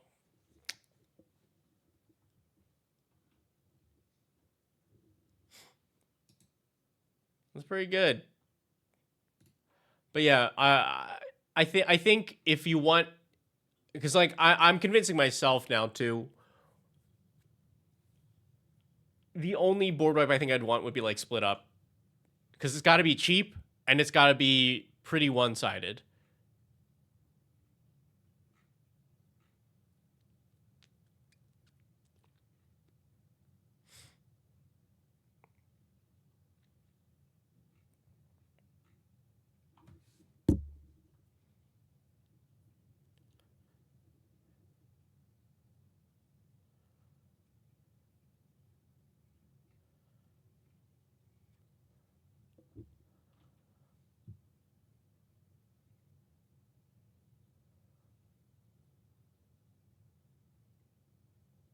This also seems like a good deck for Anduril. I always forget which Anduril this is. Let's guess this one. Yeah, that's the right one. Equip creature attacks, put a counter on each creature you control. If you have Sadie's Blessing, put 2 on each creature you control instead. Sadie's Blessing should be pretty easy to get in this deck.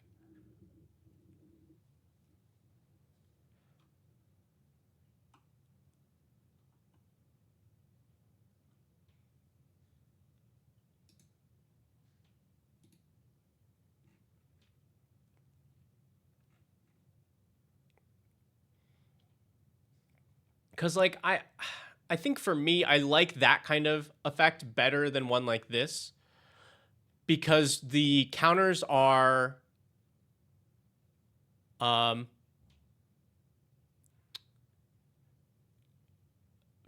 because the counters are more like important than a static ability giving the buff. Because the fact that Anim Call cares about them, and that they're a lasting thing if like, you know, stuff gets removed.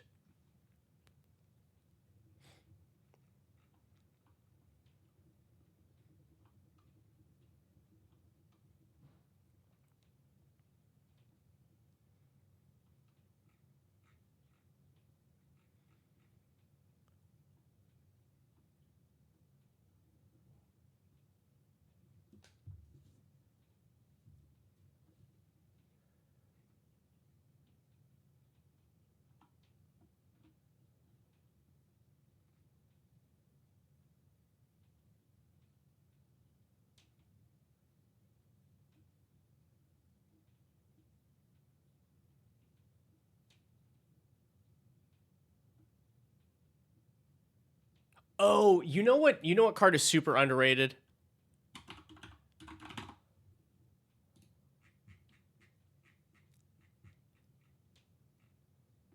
Dollmaker Shop Porcelain Gallery.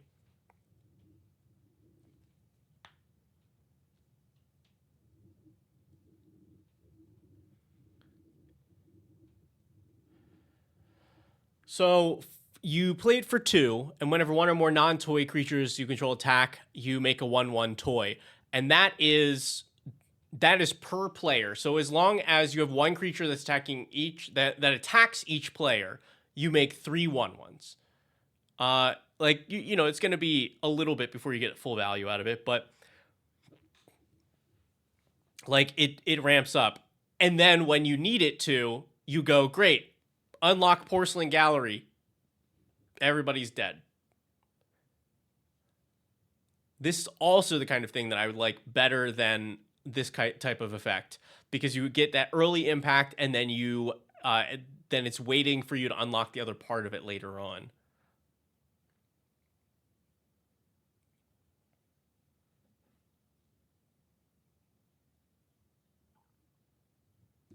Yeah, and Rob the Princess, I think that's a fair thing. That is a fair point. I just like the fact that Anim Pakal specifically cares about the counters makes the difference to me. Because if it was like, oh, I'm just a go wide deck, and I'm trying to pick between like this thing that like puts counters on incrementally, or like, you know, this static buff, then I'm very much with you on that. I'm like, great, give me the static buff, easier to keep track of, but does not make a big difference. But the fact that Anim Pakal only makes equal to number of counters, I'm willing to track a little differently.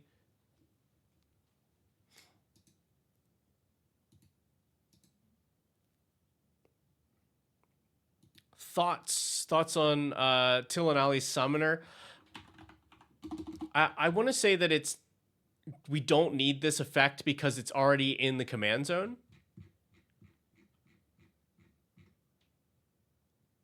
Right, attack, you pay mana, you make X/1/1 elementals, and they're permanent, right? Unless if you have the City's Blessing. Yeah, I mean, like, this is fine, but you really only need one of these effects. You need this or Anim Pakal, and since it's your commander, you should have that pretty reliably. Like, this is the type of redundancy that I don't think the deck needs.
This would be cute.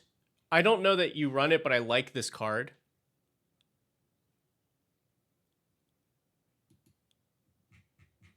Also, because I think battles are cool. Where is it? Where is it? Does it put it at the top? Of course it does. Invasion of Gobokan. So you can, when it enters, you look at an opponent's hand, you exile a card, and it costs 2 more for them to cast that card. And then you just send a bunch of tokens at it. All you have to do is 3 damage to it, and then it flips into Light Shield Array, puts counters on all your creatures that attacked, and creatures you control gain hexproof and indestructible until end of turn. So it's multiple things that you want for the deck.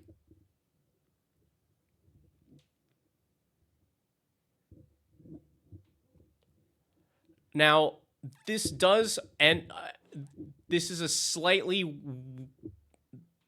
we could get into some Magic rule weirdness, because this would not put counters onto the tokens you just made, because they did not attack. They entered tapped and attacking.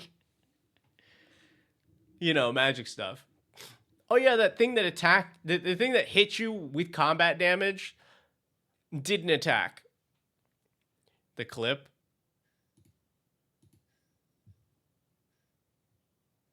You might be able to rock with this. I worry about having I worry about trying to Voltron steroid Anim Pakal at all because it just makes her incredibly, incredibly shootable. Makes her so shootable. She's already shootable. Because this would be turn 2, we play this. Turn 3, we play Anim Pakal. Turn 4, we equip this, and we can't do anything else because we equipped it. And so instead of Yeah, you're not playing it on turn 2, though. this, we could have cast Tempered Steel. We could have cast Windcrag Siege. We could hold up mana for Unbreakable Formation. We could have cast Caretaker's Talent. Like, I think all of the stuff we could do is just too much better.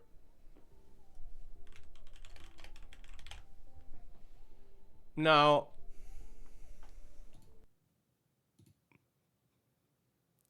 It's it's funny because I just saw him yesterday, and we were talking about doing deck techs, and we're like, oh yeah, man, I'll get decks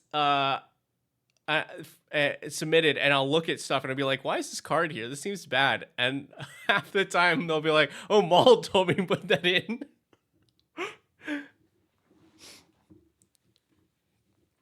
Yeah, I think Anduril, I like it here. You just make sure not to play it the way that he's assuming. I would not play that on turn 2 unless it was my only move. It is either this is happening on turn 5 where I'm playing it and equipping it in the same turn, or I have like, it's like turn 4 and I have 2 spare mana. Great, I'll play it then. But yeah, I think it's already been added to the list of because the sideboard. Yeah.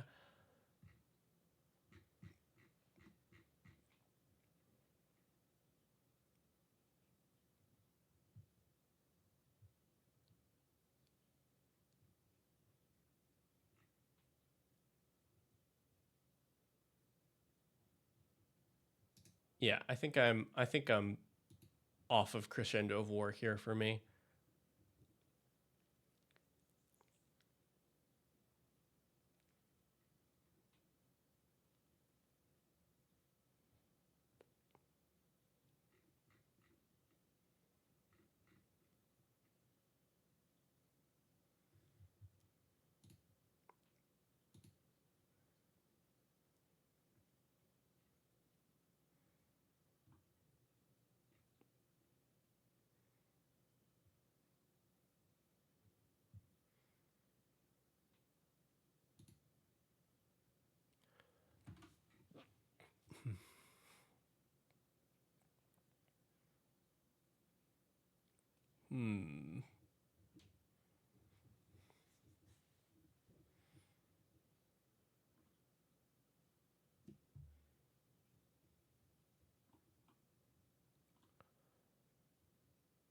Trying to think about like some of the newer stuff that's happened.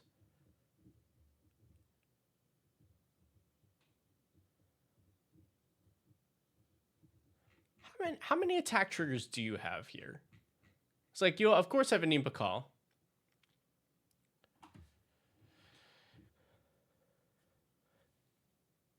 You have Guide of Souls, that counts.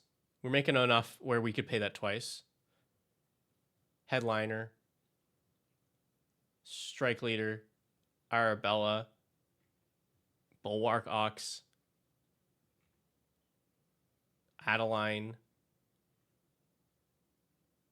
Storm Singer.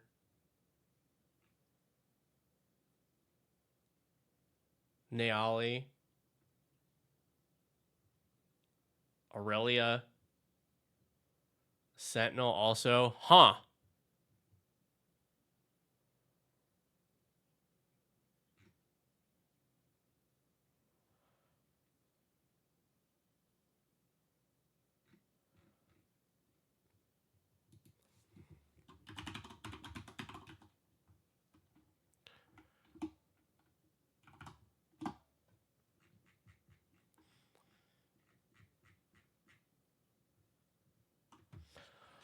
This might also be worth it. I think you have enough attack triggers to get enough counters on it quick enough, and the fact that it makes a body is pretty good. I don't know that the firebending itself from the token is super useful. So it's 1 red in combat.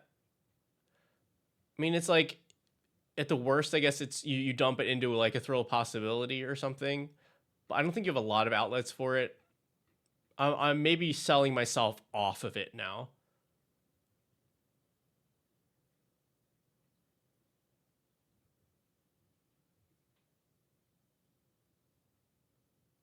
Yeah, it does trigger for a quest counter. Like it helps even if you don't use the red mana.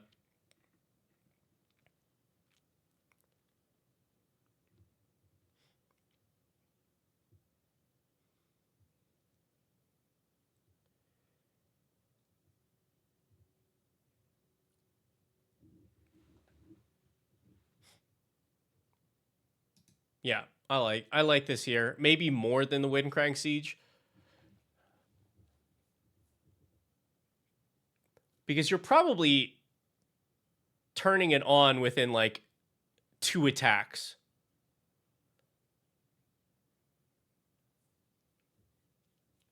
Which is, you know, a little later than Windcrag Siege, but Windcrag Siege is 3 mana for like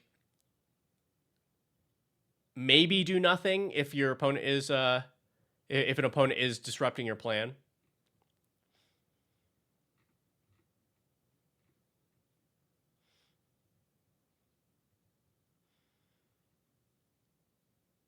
Oh, your other possible like turn 1 relevant play is like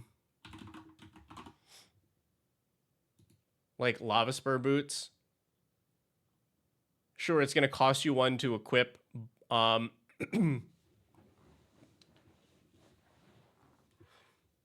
don't know. I think if I was building this deck, I would not be worried about these haste effects, period. I would drop Anim Pakal, and if it gets removed, it gets removed. But I think that does require a different style of build altogether. This one is pretty all in on that effect specifically. So in that case, I'm okay. I think I would recommend the Lava Spur Boots. Let me get back to it.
Interesting. So no, like, also like no swords here.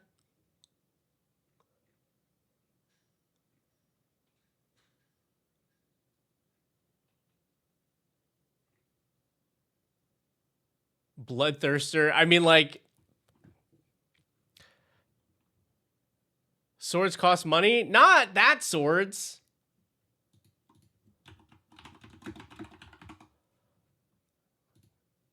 Swords.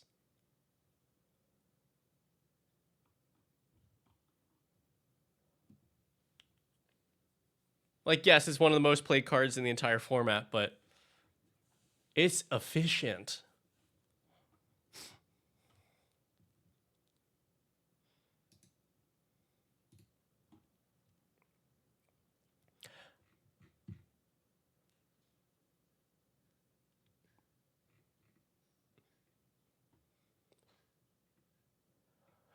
But yeah, Bloodthirster is fine. But I actually like Aurelia here better than Bloodthirster because of the haste. Um, with a deck that's like kind of aggressive, explosive like this, uh, having an Elements of Surprise is much more important than the additional combats you would get out of the Bloodthirster.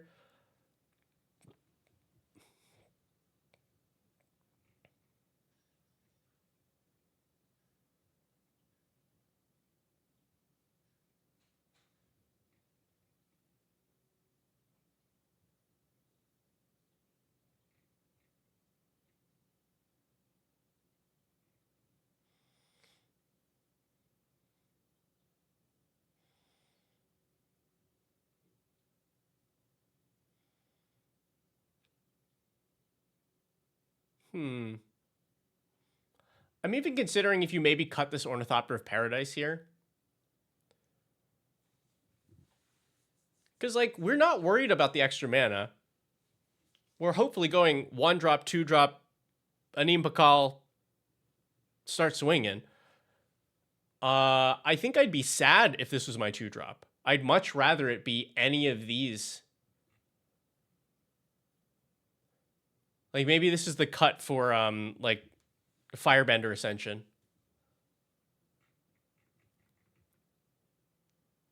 Yeah, because our curve drops off pretty quick. I think this deck just functions better having a very impactful play on each turn. Well, that applies to the other mana rocks as well.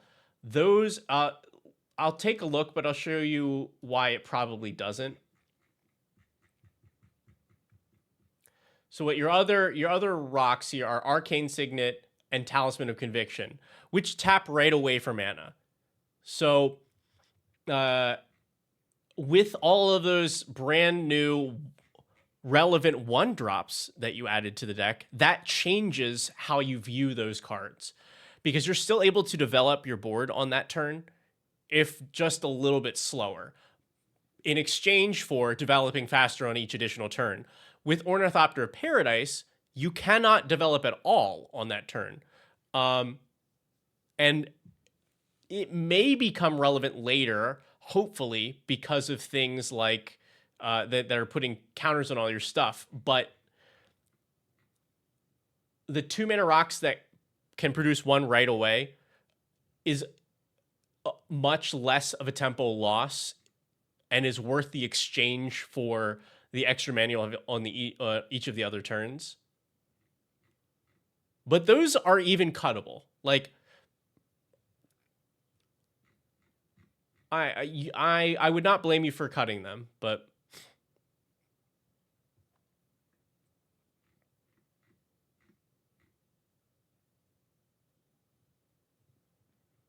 yeah, because I think any of these creatures would have a safe attack on one player on the turn where you play Anim Pakal. Like, no, probably not Steel Overseer, but you should have something that you can throw at somebody.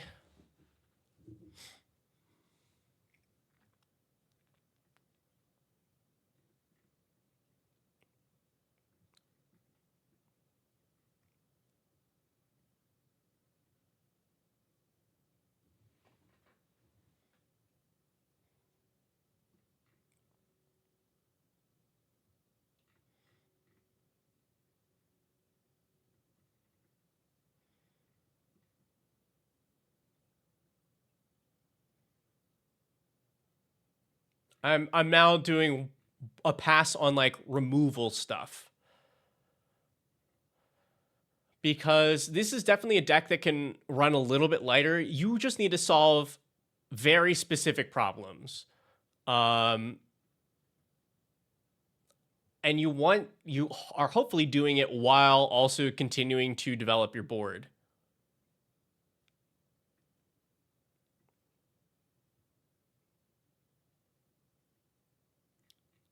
So these catch-alls like Generous Gift and Stroke of Midnight, I'd almost want these to be different things.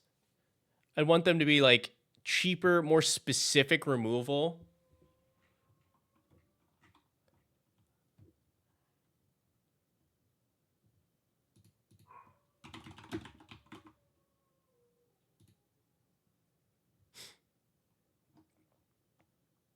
Something like Wear and Tear. It's like these even give your opponents blockers.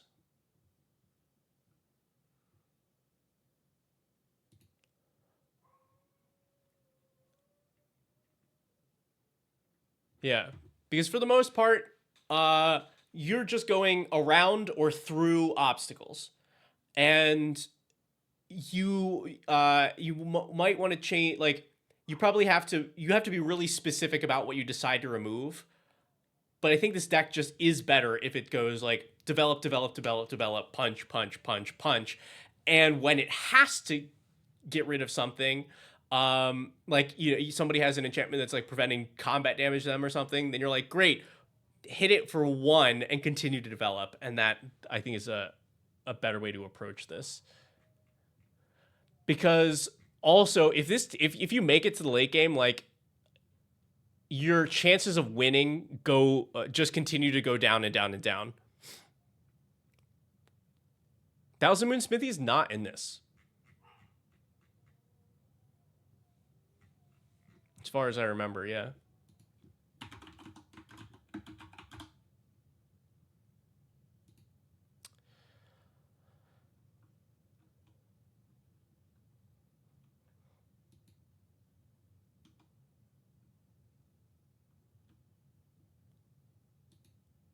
I think it's fine.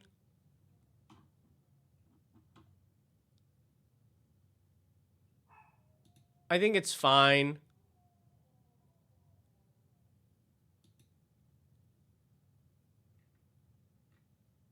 I don't think it's a must add for me.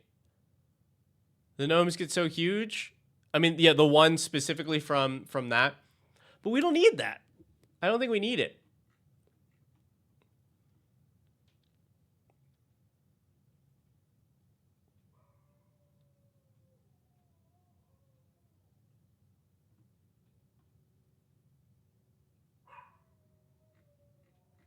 Yeah, I think I aside from the flavor win, I wouldn't use it. And Cathar's Crusade, I think aside from the tracking like difficulty of it, I think it's I don't think you need that much. I think you still win those games with just boosting these by like 2 or 3.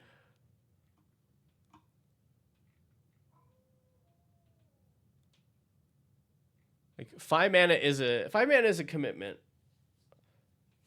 And I think by the time that you're dropping 5 you're dropping 5 mana on something like this, you have somewhat of a developed board, you have a Neem Bakal on the board. Somebody is holding removal at that point. It feels like that invites somebody to then go like, all right, well now I have to pick this apart.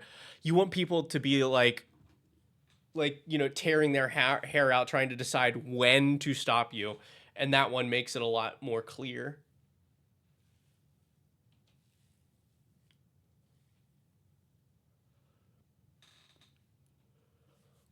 Would Chroma's Will do anything? I mean, like, sure, it would do stuff.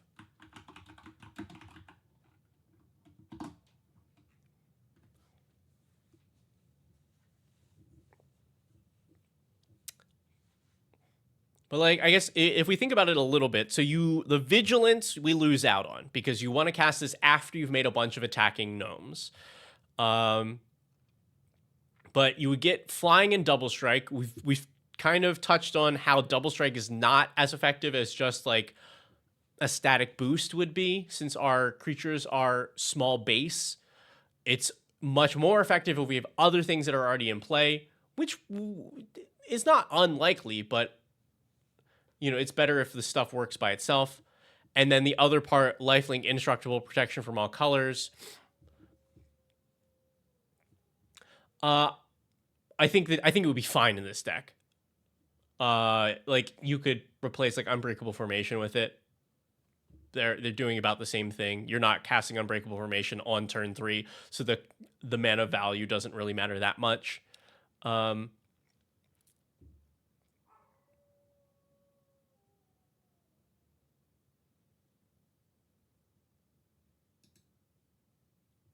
but I don't think it really matters.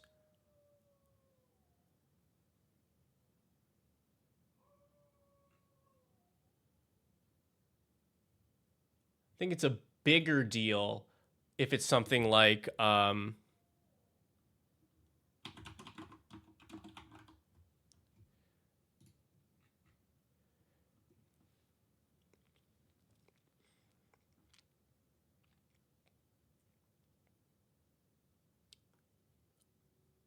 I like this deck being like, I'm going to continue to put pieces out that make this rougher and rougher, as opposed to single instance spell. Because I think the buffs that the Achroma's Will gives is not enough to guarantee that you're winning the game on a swing.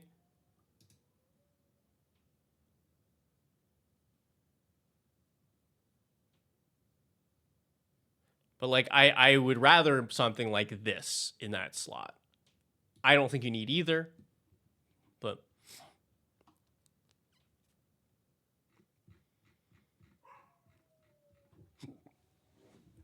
all right, I feel pretty good about this.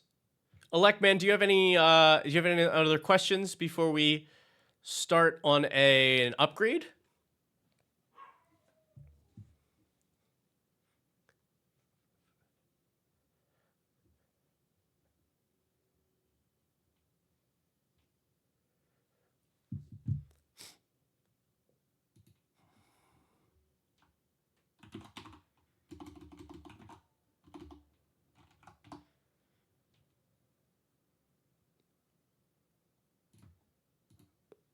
Well, then let me send you this. All right. Yeah. Oh, I always appreciate all of you submitting your decks. Like you give me some really fun and interesting stuff to work with. And I always like hearing in the Discord like those initial couple games after the swaps.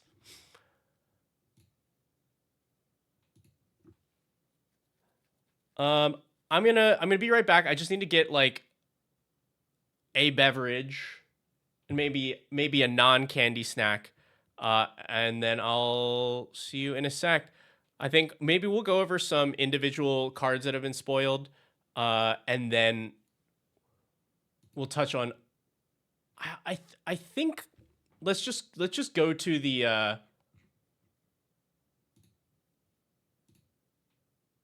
Oh right, I forgot. This isn't. It didn't work this way. I have to go to.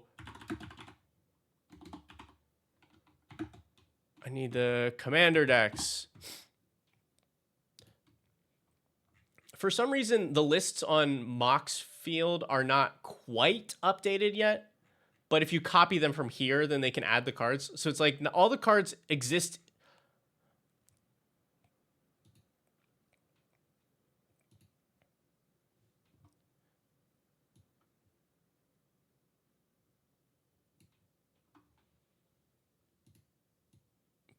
But I just have to copy the list from Wizards.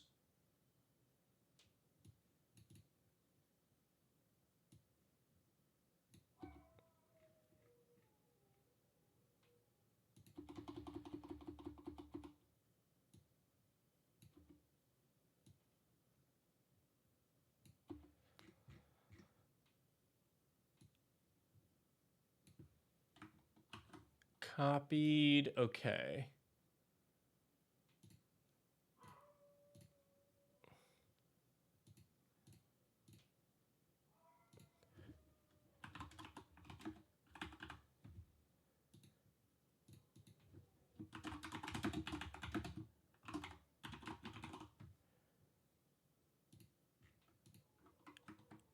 Paste. Okay. Cool.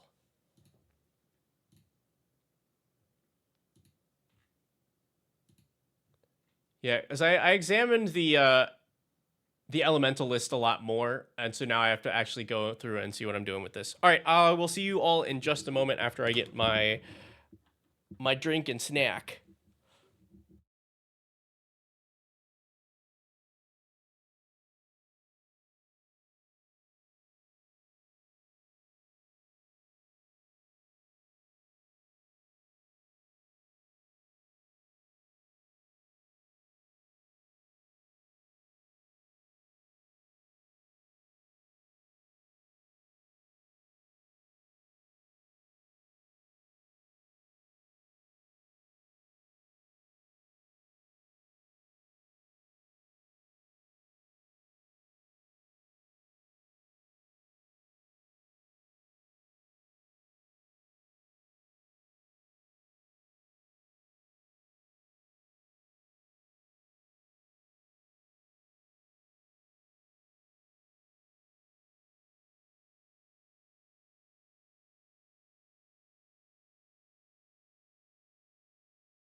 Okay.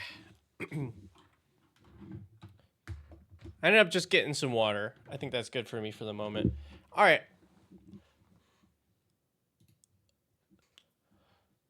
So let's look at this deck list. So we're -1/-1 counter centered. We care about counters going on our creatures, draw cards, counters on opponent's creatures, they lose life.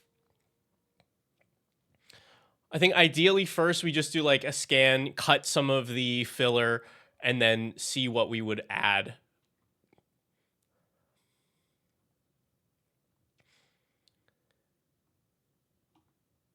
The list is probably going to be pretty tight since there's not like the number of cards that actually interact with these things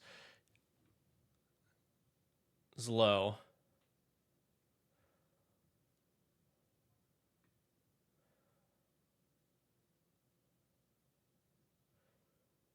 The Glissa in here is kind of cool. I like that.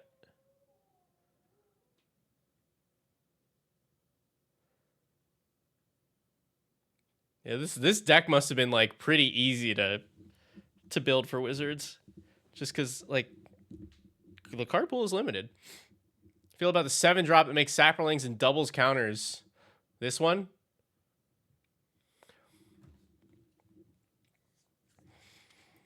I mean, it's cool. It's 7 mana. It's 7 mana. It better do something.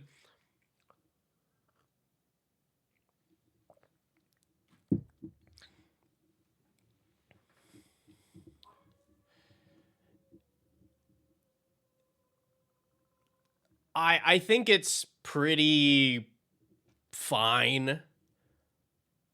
Like this is I want to see this kind of design. Like that's a lot of mana, but it does a pretty cool and unique thing.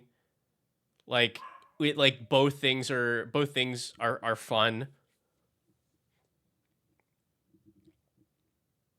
Like that's exactly what I think this card is made for, is this like the Slimefoot spore counter decks that are that's totally what this is for. All right, hold on. Cuts.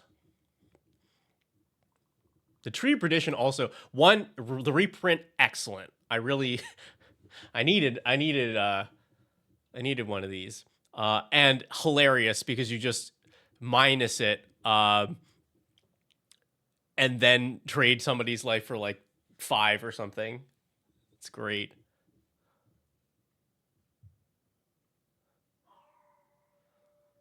Grave Titan. Oh, there we go. What are you doing here? We don't need you. Get that out of here.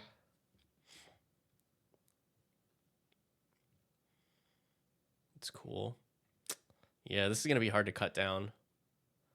Cathartic Reunion. What are you here for? What are you here for? I guess the other precons are not running counter magic. Like, it's fine, but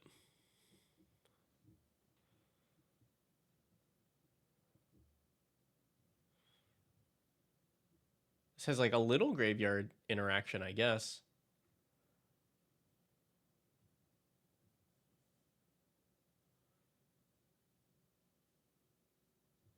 Oh, let me cut this Hoarder's Greed, because you know what?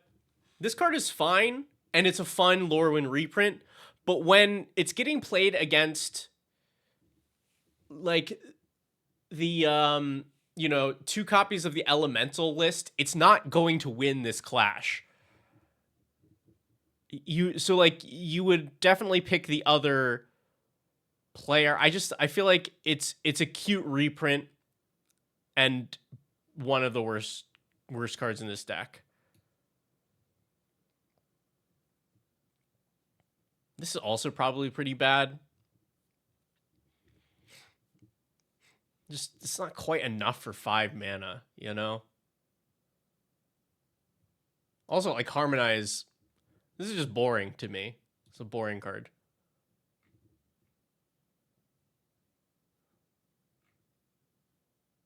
We'll come back to those sorceries.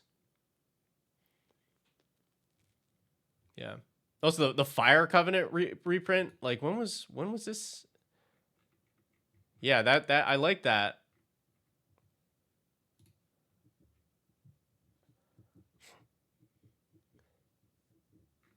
Yeah, what's this Cathartic Pyre here for? Like, this whole deck is removal. Why do we have random burn spell here?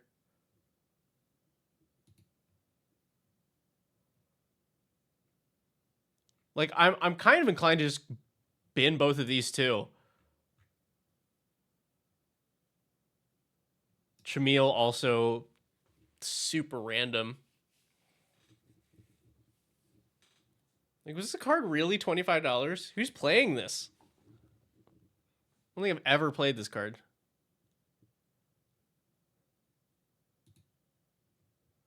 But it definitely doesn't do anything for this deck.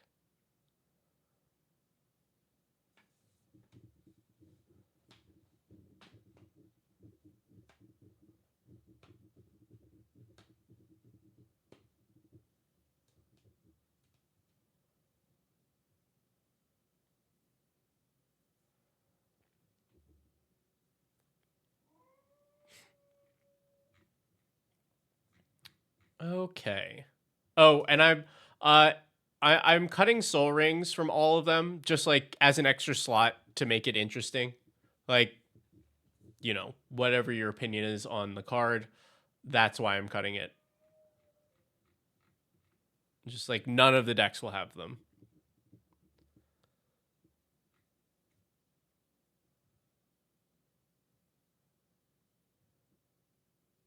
Yeah, I don't know what this. I don't know why this card's here.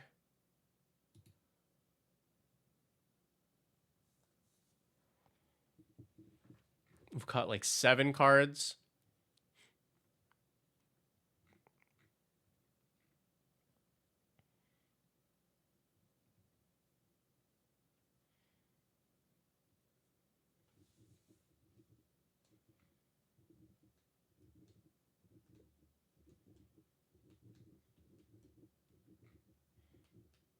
Oh, hi, Saretha. This Liliana. That's 7 whole mana, man. That's 7 mana.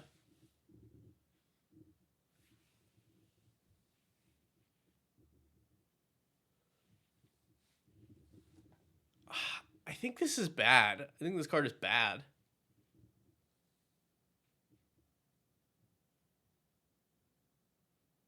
Like, none of these things do enough.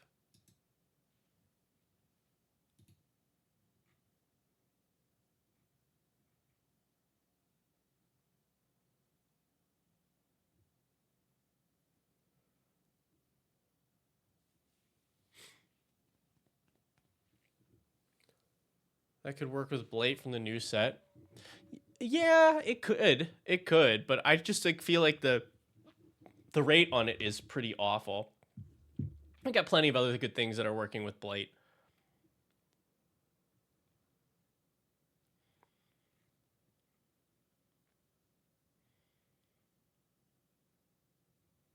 Yeah, I'm cutting this incremental Blight. This is bad. This is even an account, even a deck that's focused on -1/-1 counters. I think this is just not worth it.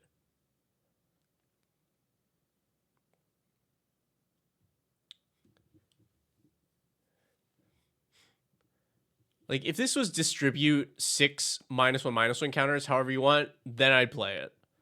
But all right. Well, what about the fun part? What about the fun part? What are we putting in this deck? Tell me, everybody, what's your hot tech? What's the dinosaur?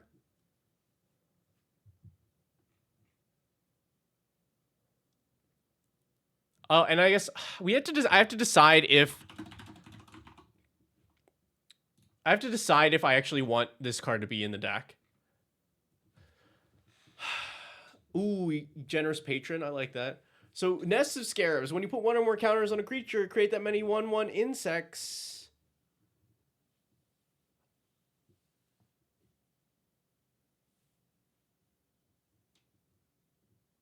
I guess frilled, yes, frilled something. Death Spitter? It can't be that. It can't be any of these because it was a Jurassic Park card, so it's definitely like worth something. Unless I'm like, yeah, not this.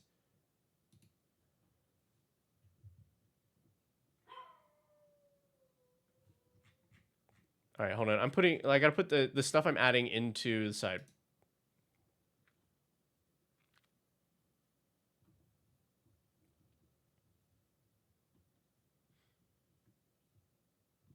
But yeah, here, so Nest of Scarabs, Blowfly Infestation, Infinite Combo, put counter,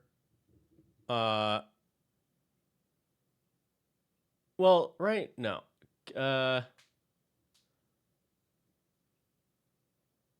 Yeah, thing dies, make an insect, put counter onto insect. No.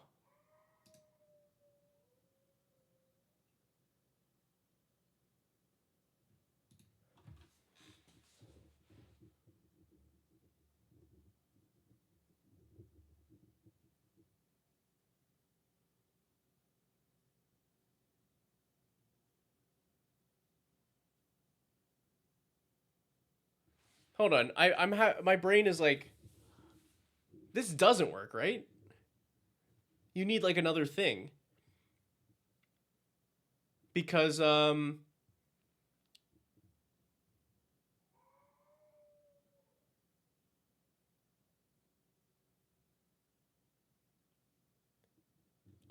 creature's not in play when it tries to target, right?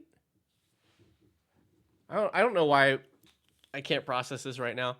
So let's say you kill a 1/1 with counters.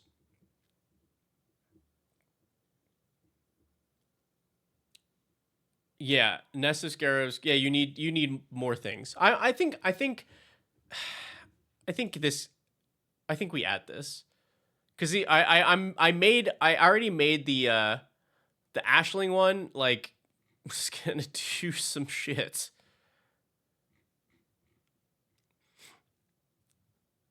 I like Animar Birthing Ritual.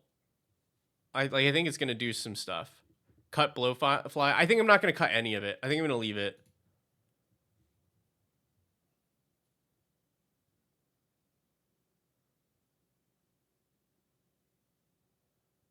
Yeah, Forbidden Orchard's very cute. I like that. I didn't touch the mana base for the other decks, so I don't think I'm gonna adjust the mana bases for either of these.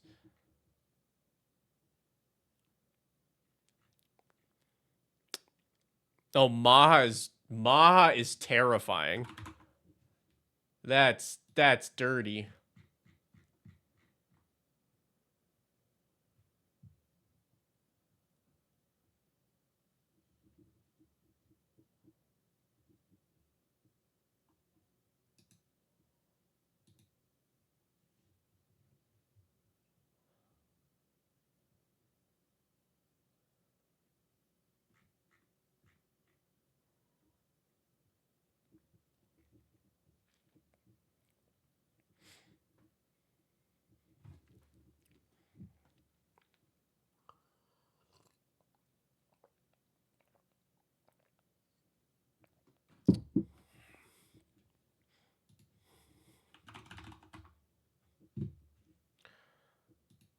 This was not in the list, right? Yeah, Obelisk Spider. When you put one or more counters, -1/-1 counters on a creature, each opponent loses a life and you gain a life.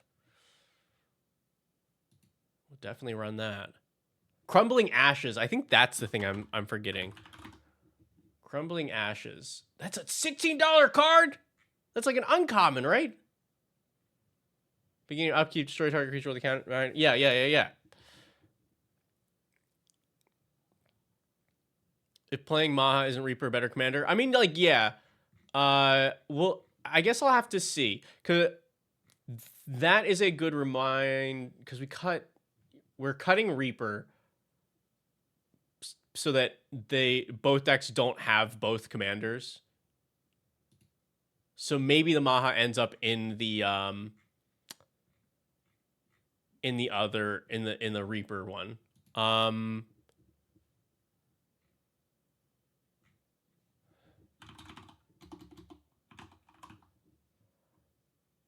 Definitely likes the generous patron here.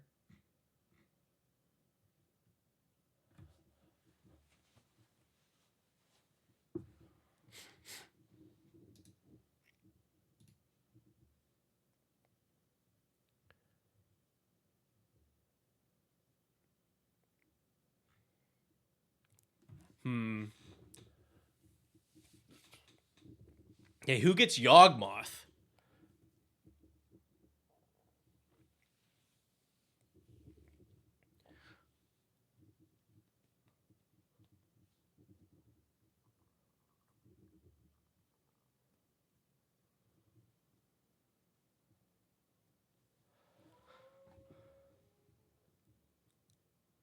Do we think this is more suited to Yawgmoth, or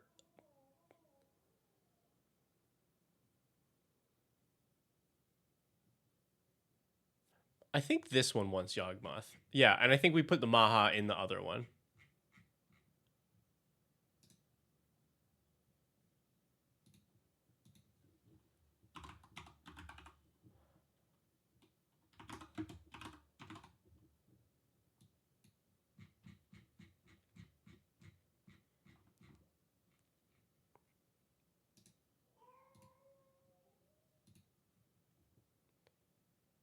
Yeah.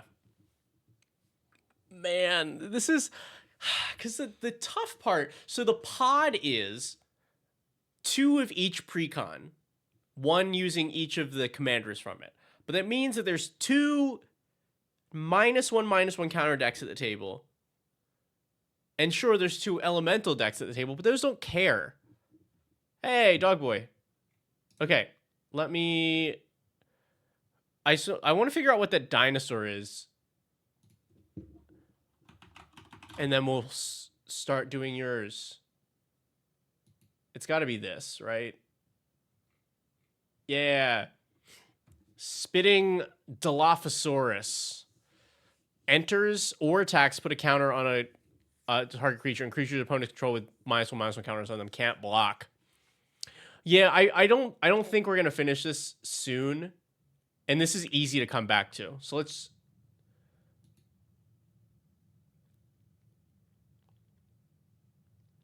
Yeah, I think the not blocking works better for this deck. And the Reaper one actually wants to kill them. All right.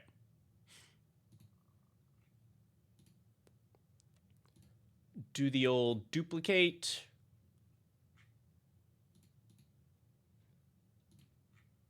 Boom. Boom.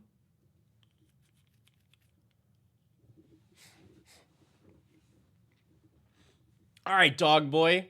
What have you got for me? This is Volo, Itinerant Scholar, and Master Chef.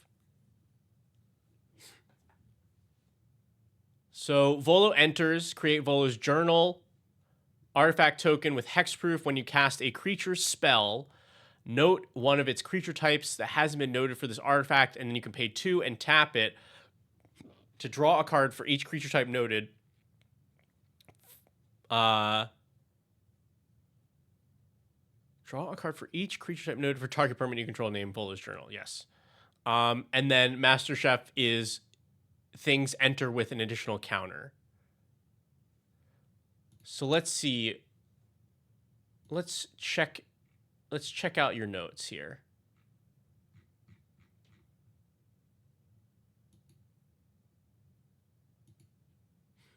All right. So Dogboy is trying for a bracket 2 deck with Diligent Zookeeper. Oh, the avatar card that cares about types, right? Let's bring that up. Yeah, Diligent Zookeeper is the cornerstone of the deck. Each non-human creature you control gets +1/+1 for each of its creature types to a maximum of 10. And just don't think it can hang in higher brackets. I think that is a reasonable guess if we're building around this thing. Super light on interaction. Probably too many copy effects for more Zookeepers. So take a... This is word for word. So take a look and give it a Vegicism in parentheses. Exorcism by Veggie. Okay. And then we did copy the tags over. So let's take a look at some tags.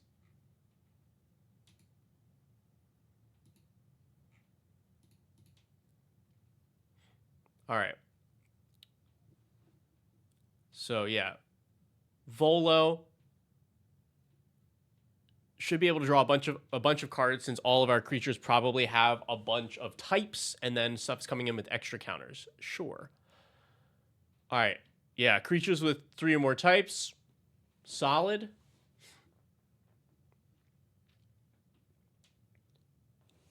And like these seem to be just generically good Simic creatures.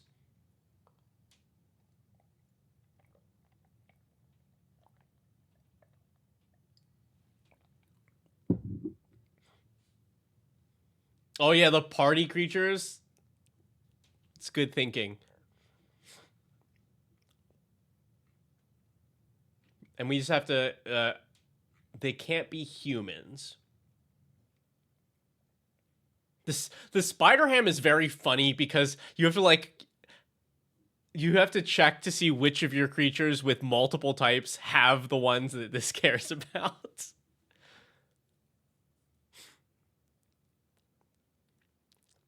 Hmm.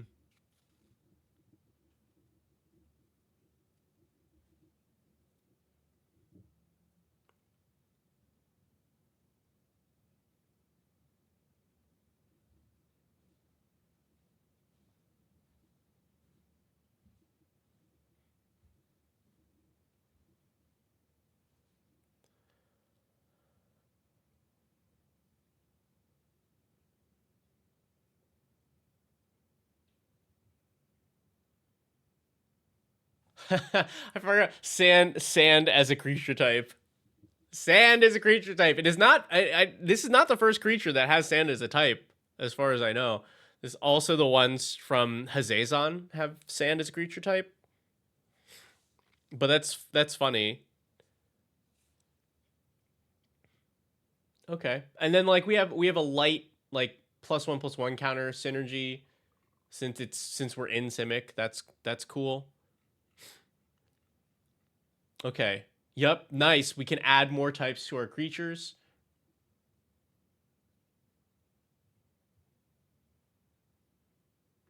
Yeah. Biomancer makes some mutants as well. That's cool. Oozes in addition. Juggernauts. And then whatever else we want to add. Holding on his sand type for.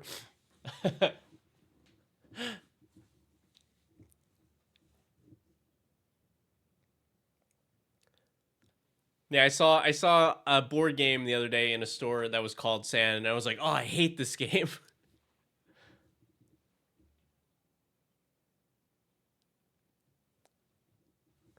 It's rough and coarse. It gets everywhere. More zookeepers. Okay, yeah. So copying the zookeeper. It's an ally. That's cute. Hmm.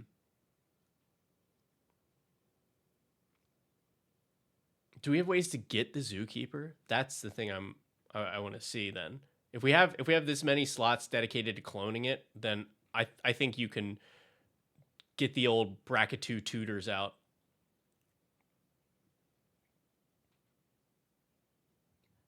Ramp, nice 3 typed mana dork.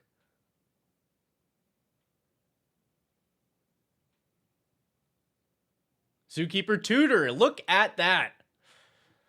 We got a Green Sun Zenith, Neoform into it. Sure.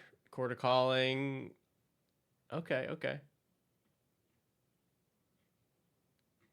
The bracket 2 Defense of the Heart is a choice.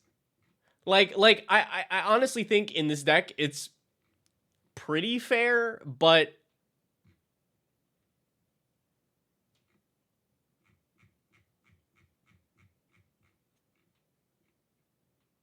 that's a tough sell.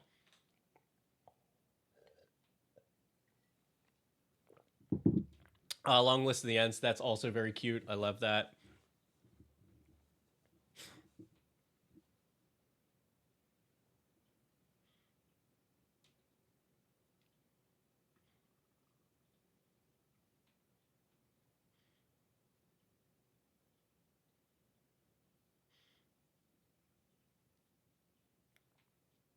All right. Our 2 pieces of interaction. And then 36 lands. Okay. And return our zookeeper to the hand. Okay, yeah. Huh. I mean, like, I love it. What can we do?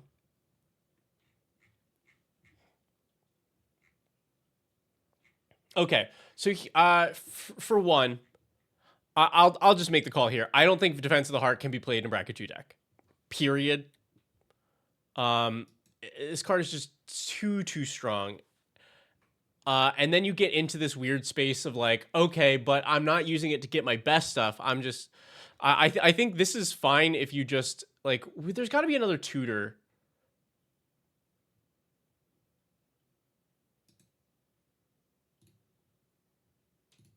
Like even if it's Oh no, can we not transmute for this? There's probably not a 4-mana transmute for in blue.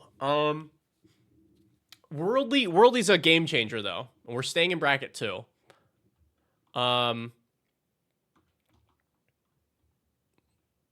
Invasion of Ikoria would work.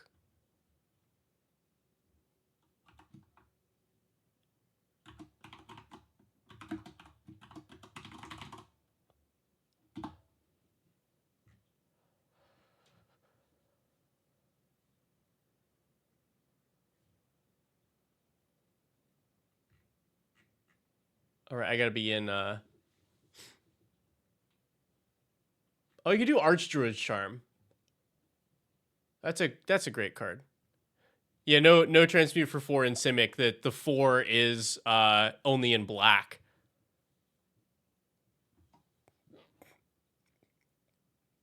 Oh, good point. Yeah. All right, so hold on. So I'm gonna add Archdruid's Charm for a second, but yeah, the Invasion of Ikoria does have a backside that cares about non-humans, so that's probably you got to go for that for the flavor, right? Is there an ally tutor? Is there? I feel like there's got to be an ally that tutors for another ally, right?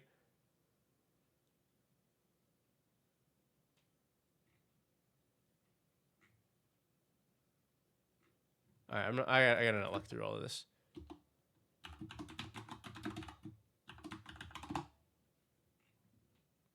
Yeah, I guess it's probably in a different color.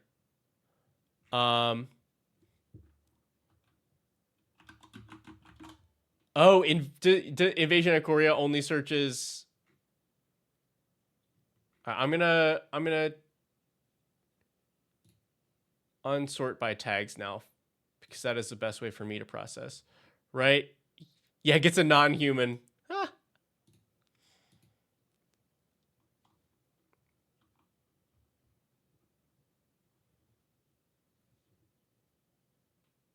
The general lady?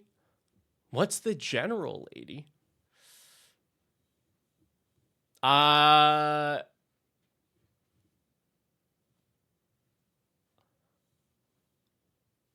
Tazri. Yeah, but that's 5 colors, right?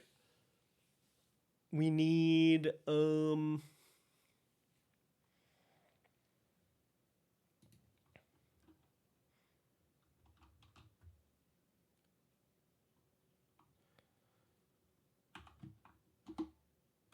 I think I got to use this for this.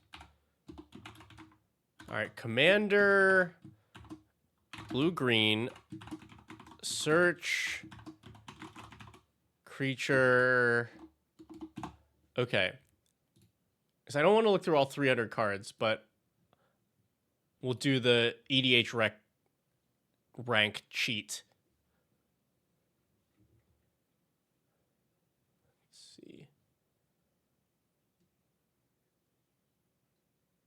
Like finale, I guess.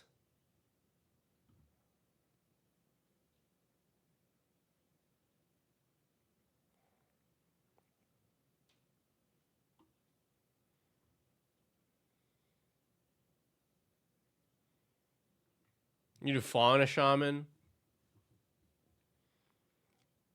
Oh, you can do that new one, right? The one that's gonna be in Lorwyn. Whatever it is. I just made a video on this. I don't remember.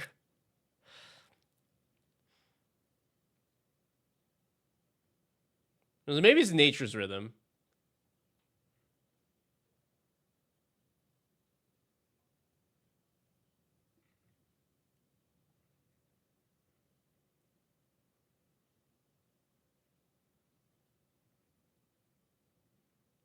Yeah, maybe it's Nature's Rhythm.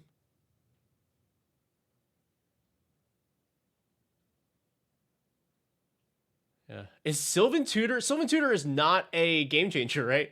Because it's sorcery speed.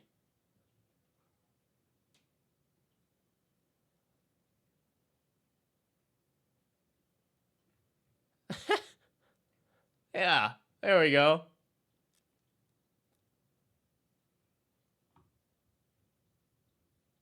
I don't know what your budget is here.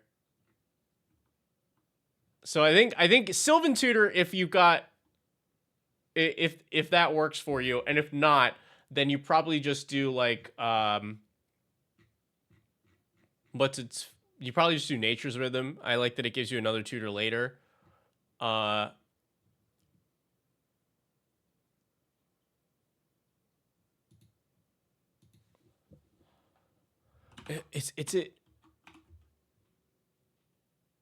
It's not this, right? I don't know why that's is in my brain.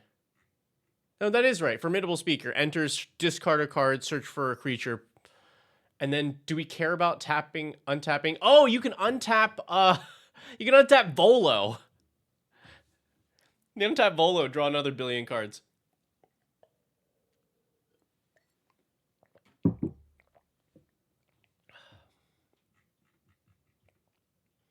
Yeah, there we go.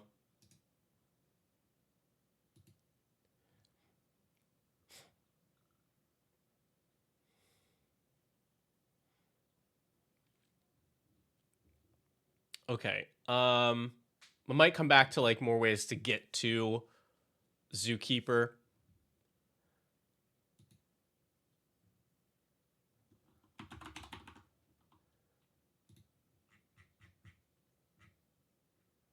Oh, that's very funny because I literally I was typing Embiggen already before Maxathon, before you said anything, and I was going to bring up the Werewolf Pack Leader Embiggen combo.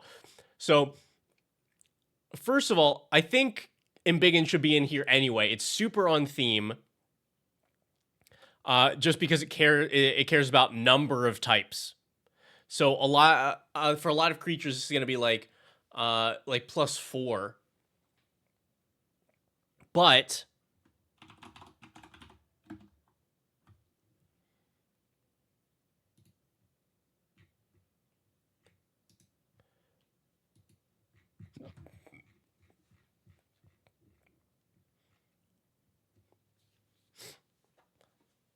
the Werewolf Pack Leader combo, if you wanted to include a meme in your already kind of meme deck,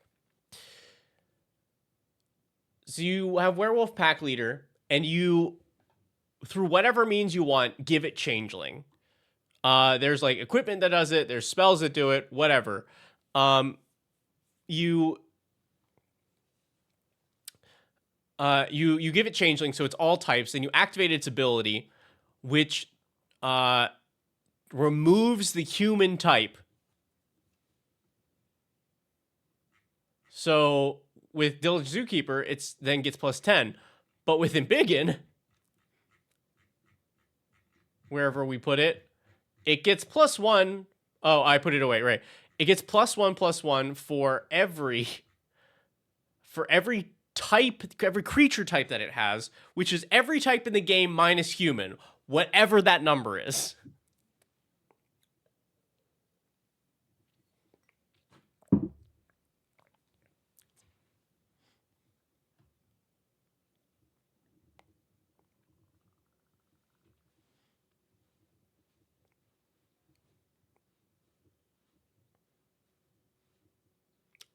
Right? Oh, you have to change. You also have to change. Isn't there another way to do it? What am I thinking of? But yeah. You artificial evolution the word human into the word brushwag. I guess there are multiple ways to do it, but they're all, you have to change that word.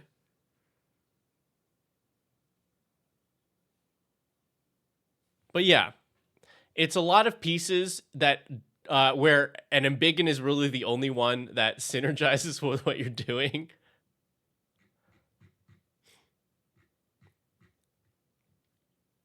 I'm just curious. Are there any other things that care about number of types?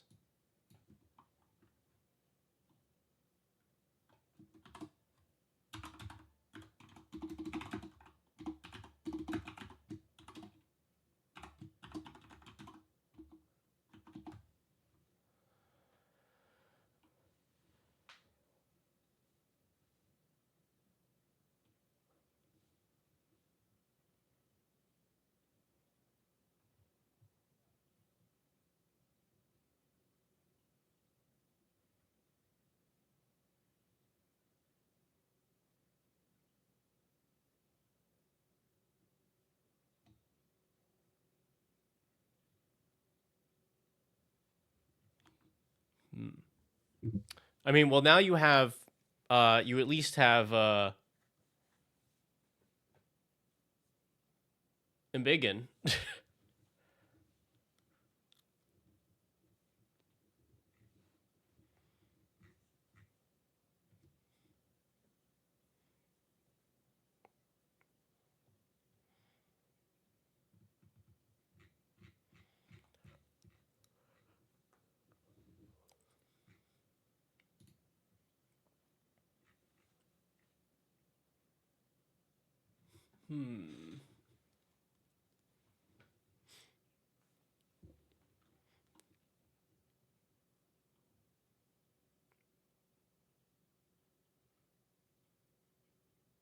Yeah, right. Yeah, I considered it. If you could like guarantee that you had that sticker in your rotation, then sure.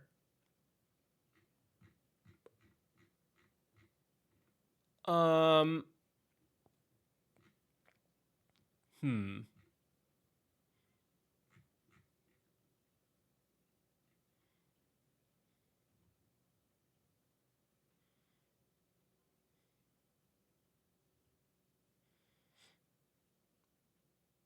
Okay. Yeah, I need to consider for a moment. Hmm.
We're in Body Double and Shifting Woodland.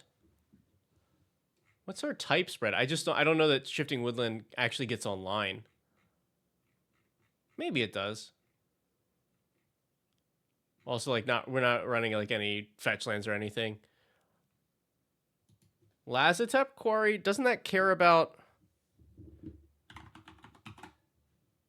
Am I thinking of the right thing? Oh yeah, right. To you exile, make a copy of it. I mean, I think those things are fine, but green is good enough at getting stuff out of the graveyard. Hmm.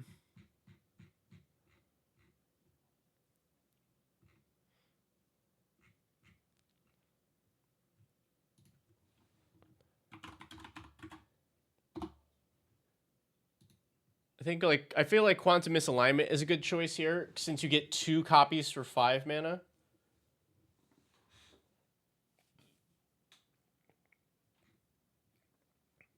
It's a good deal on copies.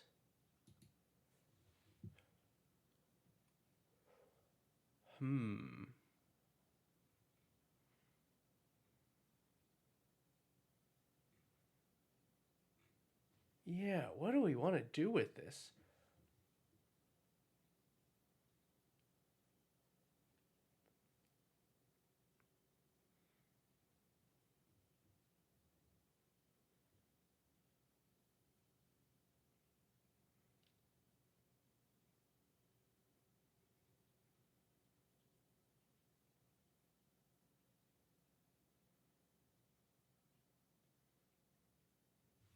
No need to move to sideboard.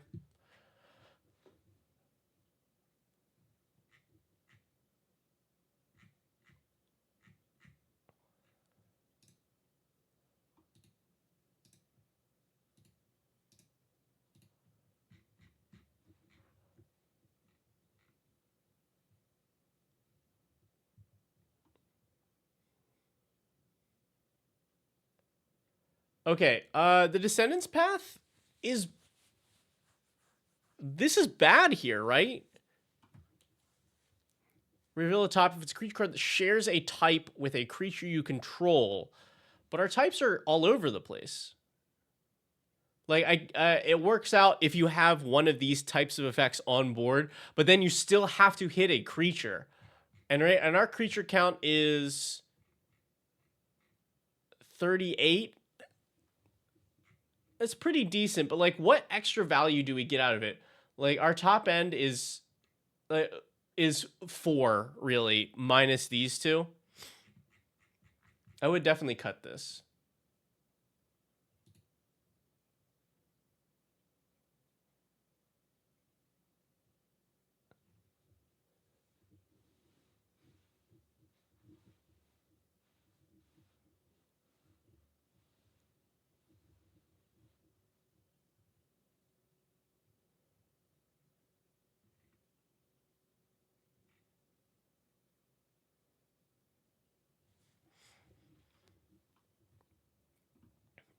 Yeah, and I know somebody mentioned it earlier. I think I would swap Tribute to the World Tree for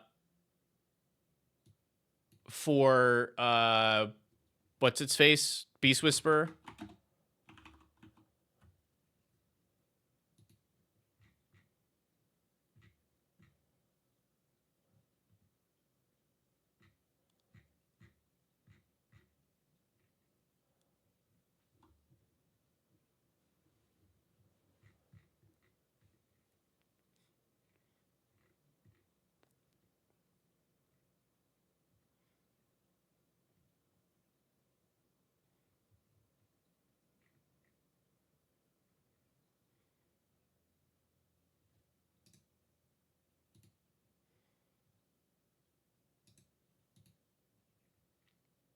Let's see.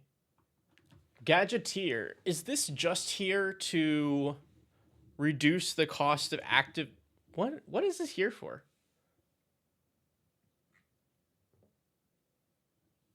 Activate abilities of artifacts.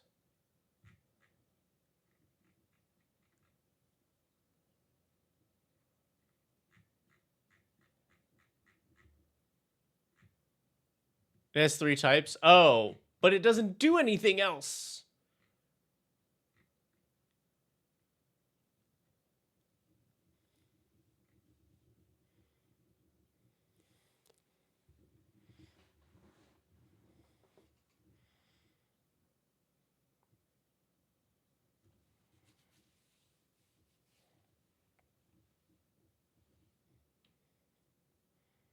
Seton Scout?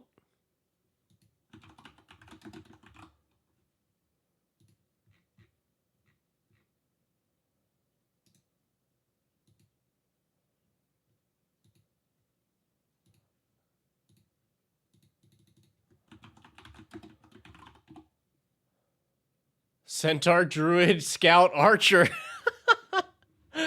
I love it. Huh. Is there a way to search that?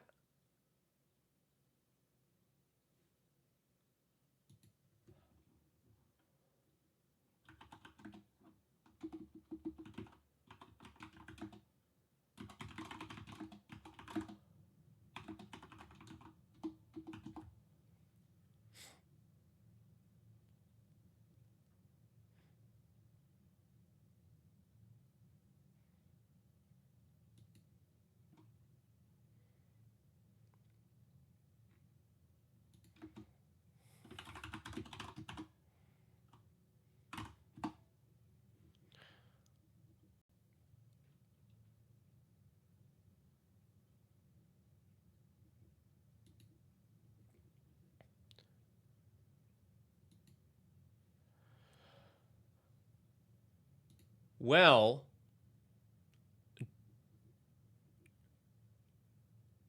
yeah, I just found that. So we have a couple more. If you're okay with cards that do nothing, there's also Jiraga Bard, which is 4 types. Because they added Bard to it since it is named Bard.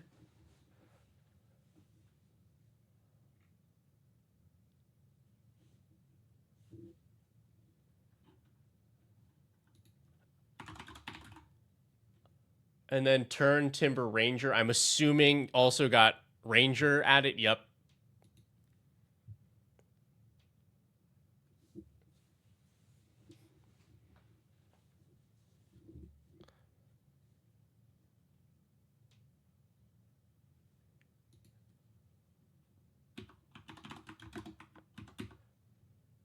And then there was one more of the party type creatures.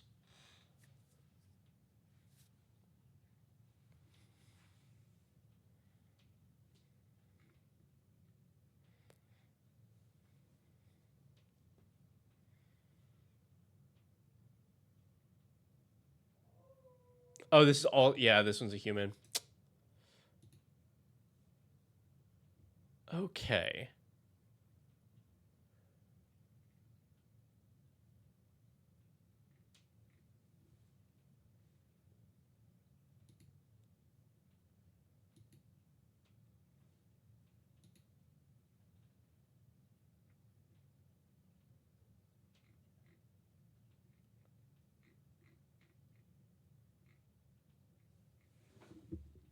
I think I also wouldn't mind like.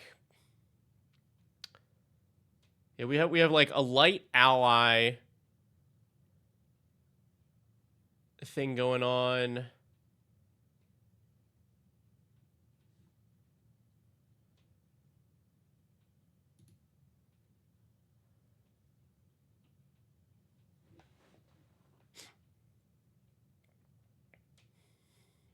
All right, so yeah, let's do a little cutting based on uselessness. I love the one drops. We leave those.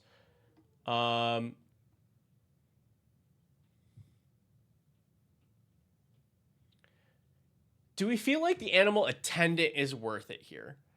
It ends up being what, the only human in the entire deck that's not our commander. And like it does tap for mana for non-human and gives non-humans counters, but like my heart wants to cut it. If it's a Zookeeper theme, fine.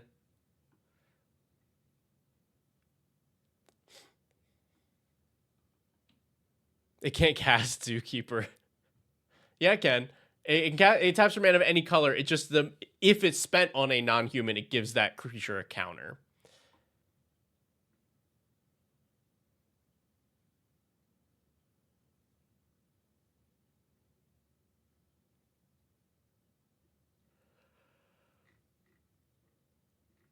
It's a lot of 2-drops. 1, 5, 9, 13. Yeah, we should start cutting 2-drops.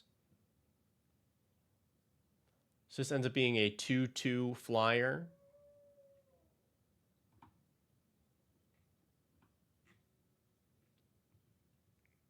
So like Spiderbot, this deck needs Incubation Druid.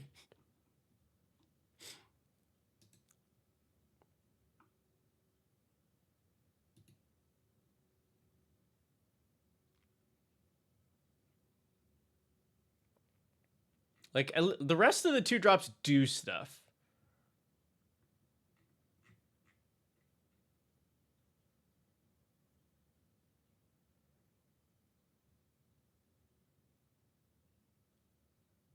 I think his Gadgeteer does actually nothing. We only have 2 artifact spells in the deck. And neither of them get reduced by anything. Hedge Whisperer.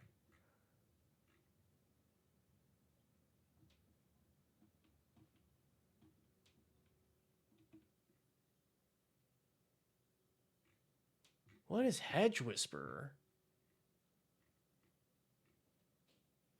Oh. No, are you kidding? This card's great. Not only is it a 1-drop with 3 types, it also can make a land into a 2-type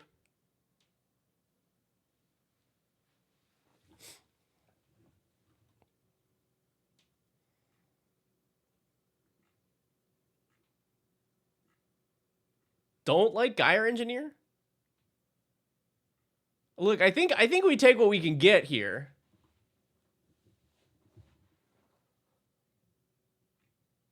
I think we want the mana.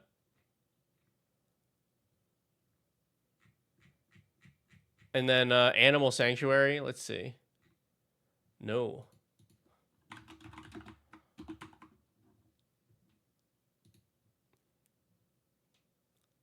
Yeah, I like that. I like that suggestion.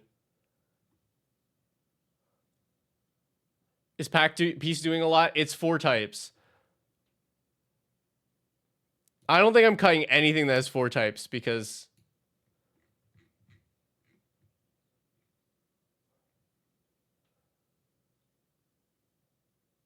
Training Grounds. What are you doing? You're reducing the Volo ability by 1. Technically 5, or yeah, 5. I guess. Training Grounds reduces these 2, 3.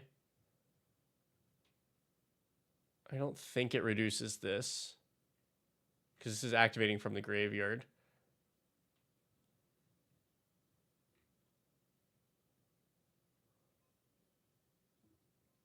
Yeah, Beast plus the 4. Yeah. So we're definitely not cutting that.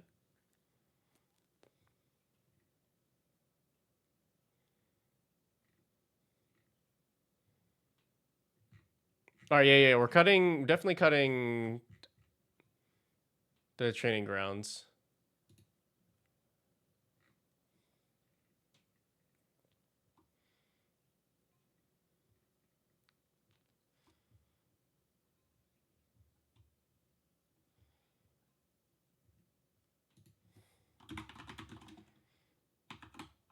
I think I'm also putting the Nature's Rhythm in here for tutor.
This is this is so silly.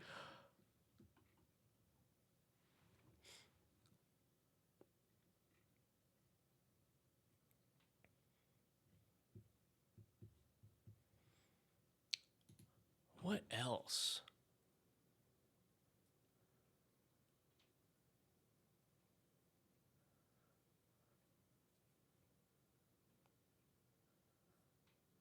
Lion Turtle will be nothing but a mana dork. Yeah, because it was never online, right?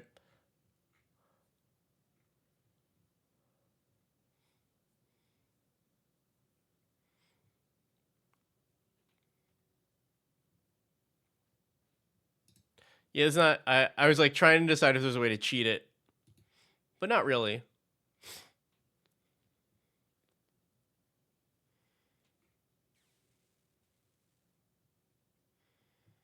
Each non-human creature you control gets +1/+1 for each of its creature types to a maximum of 10.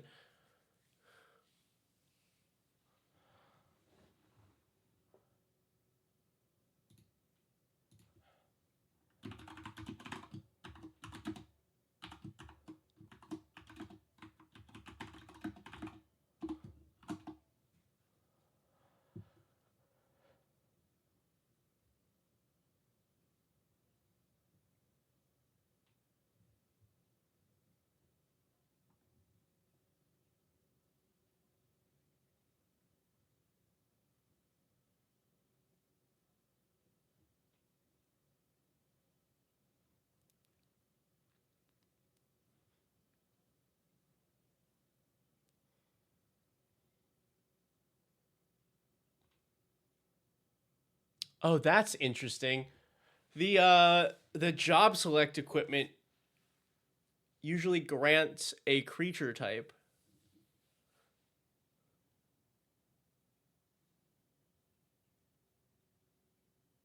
Oh, you have to. Oh, we got an Auton soldier, the zookeeper, right?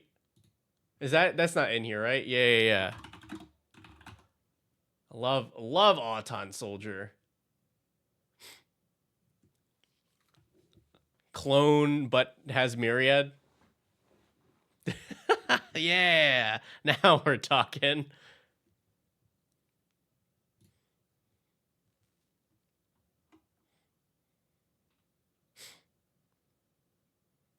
I was considering Allosaurus Shepherd for a moment, but the ability that it does only grants that dinosaur type to elves. I was if it did it to everything, it's like angelic armaments is also is like expensive, but it grants angel type.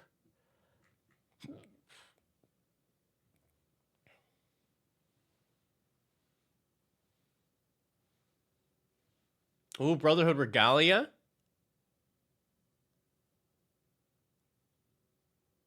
I don't think I can do this, right? Oh, that does work. Yeah, yeah, yeah. Brotherhood Regalia. Look, we got a. That's a good card.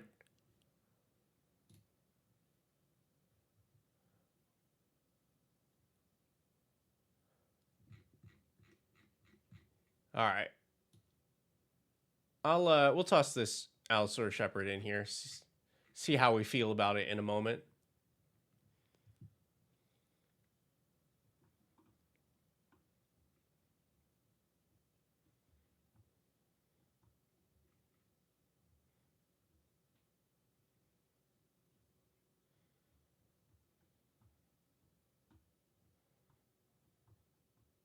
No, no Master Nexus because we do not want to turn them into humans because then it shuts off the Zookeeper.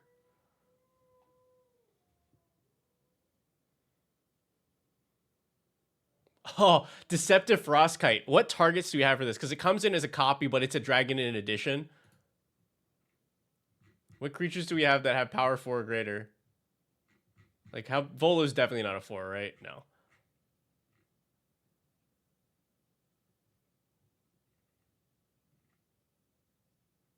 We're probably not going to have any good targets for this.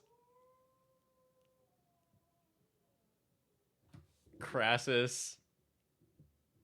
A Zookeeper, but it's still a human, so it doesn't... I guess it's... That's fine, right? Because we're okay with a clone for 2 that clones the Zookeeper.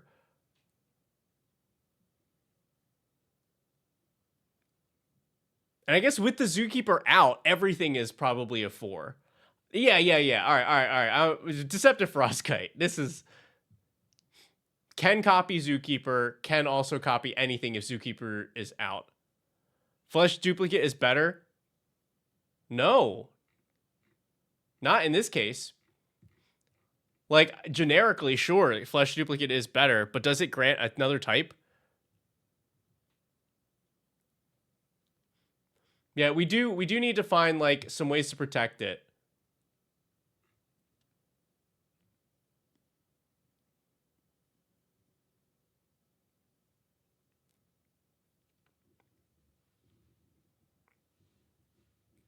Displaced Dinosaur is also funny. If, what's our legendary count? I don't think it's great. 2, 3, 4, 5, 6, 7. Yeah.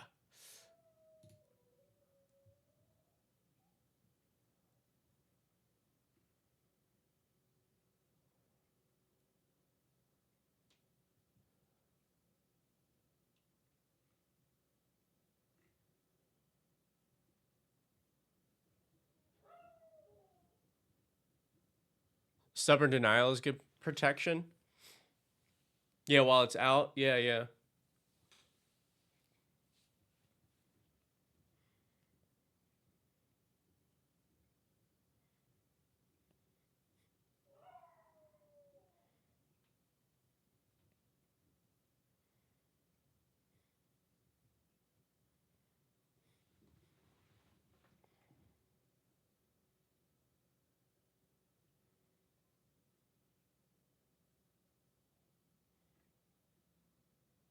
Hey, Squee.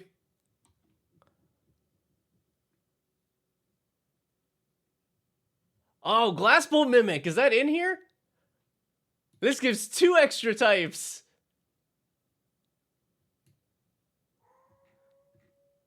So that's double duty because it can be, if we need it to be a copy of the Zookeeper, cool, or we can copy something else and add 2 non-human types to it.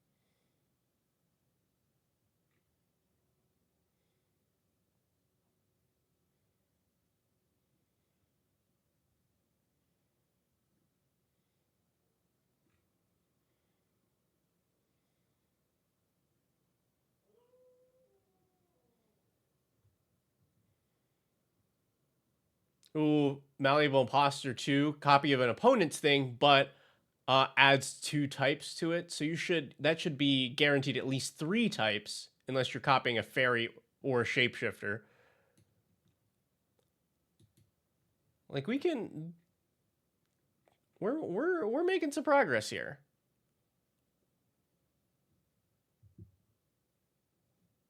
What's the back of this? The back of this also makes copies, right? Oh yeah, Mirror Hall Mimic, excellent. Same deal. So this is gonna be this can clone Zookeeper if we need, or it can clone something else, give an extra 1 type. And if we disturb it, then we can enchant the Zookeeper and continue to make copies of it. Beautiful, beautiful.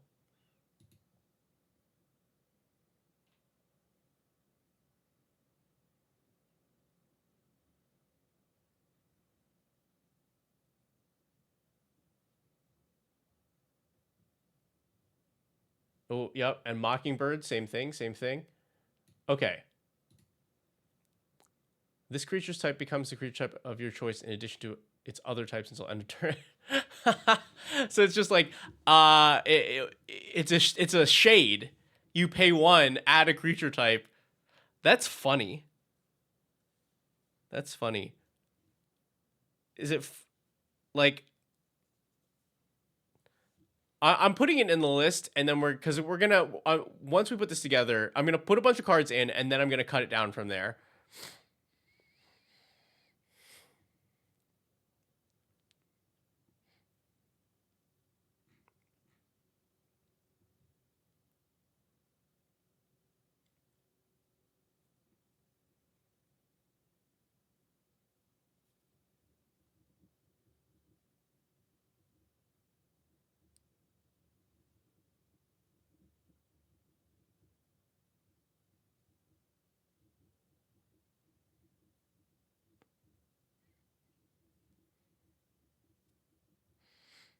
We could like also consider Phantasmal Image, Pirated Copy. Those are also clones that give an extra.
Spider suit.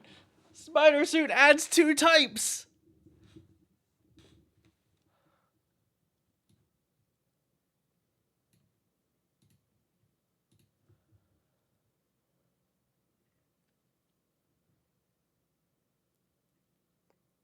Oh, we're cooking.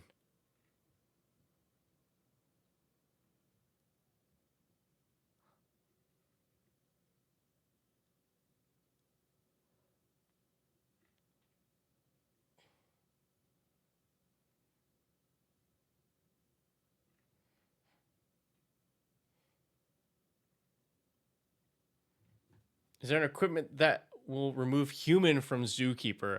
I don't think so. I think you have to like. Well,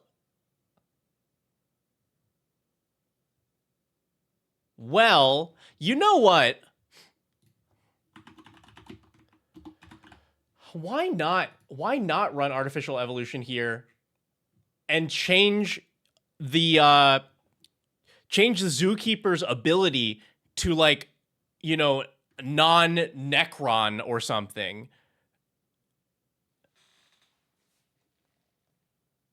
So that it then pumps itself. Yeah. Non-brush rag. Right. And I think this is the only one that changes creature type stuff, right?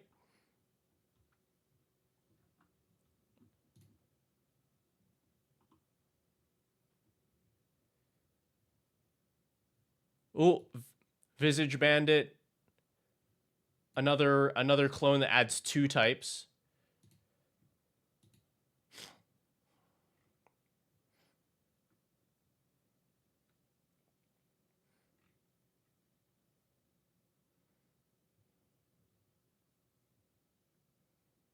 Okay. I but the copies won't get that. What what do you mean? Like clones of Diligent Zookeeper, correct. They will not have the change.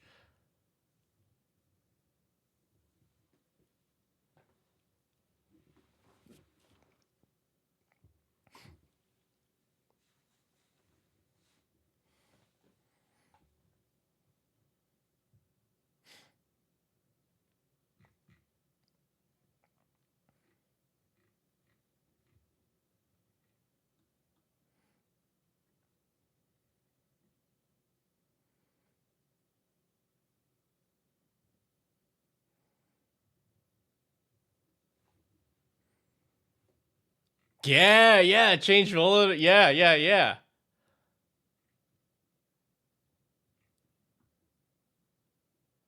All right, yeah, this is so stupid. I'm pleased. This is a great idea.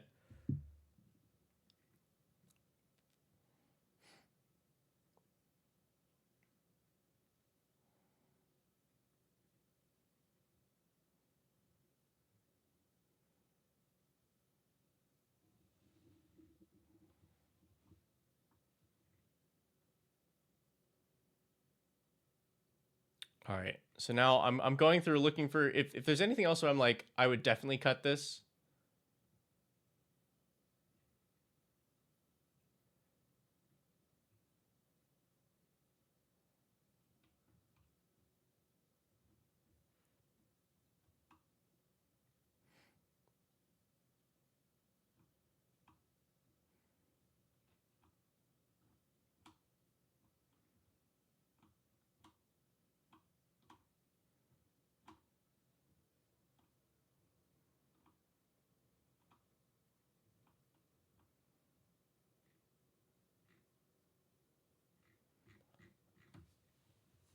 All right, I still think it's a lot of 2 drops.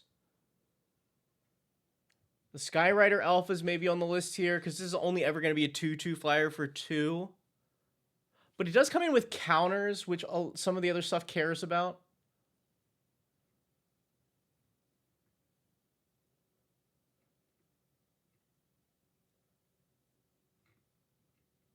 I don't know. This These are this is difficult. I guess iguana parrot is not great.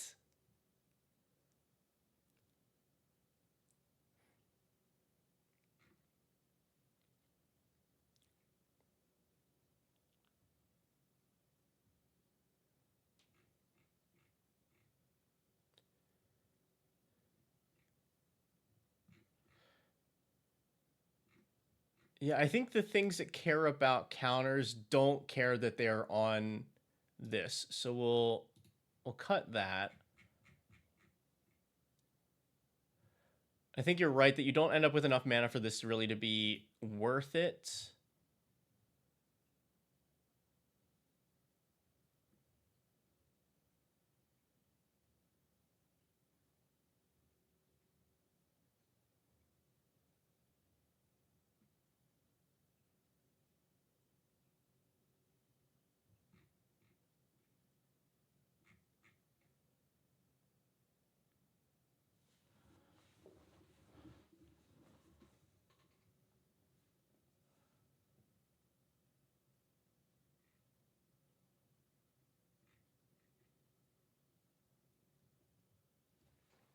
Man, this is genuinely difficult because like it's so goofy and you don't want to take out anything that's like leaning into it being goofy. I think I would cut this progenitor mimic. We have more efficient ways to make multiple copies of it. 6 mana.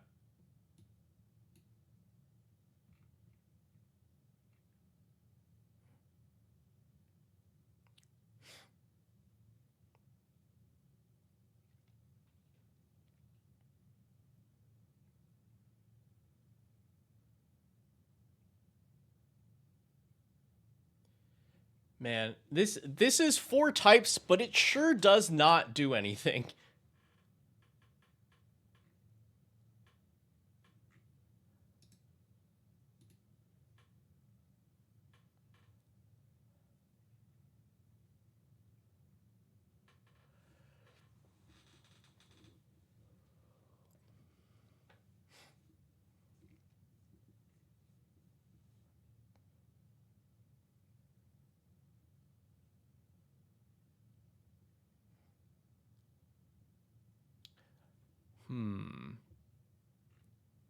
I think I'd actually cut the spark double.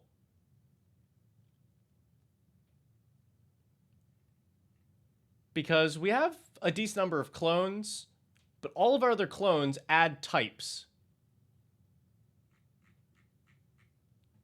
Squeeb, my vacation was it was a whirlwind. There were it was a lot of stuff going on.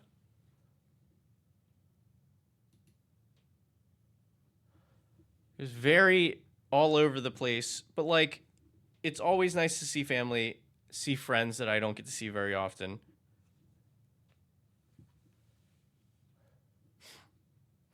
Oh yeah. This look, we got a mission here, so we're using whatever fits the bill.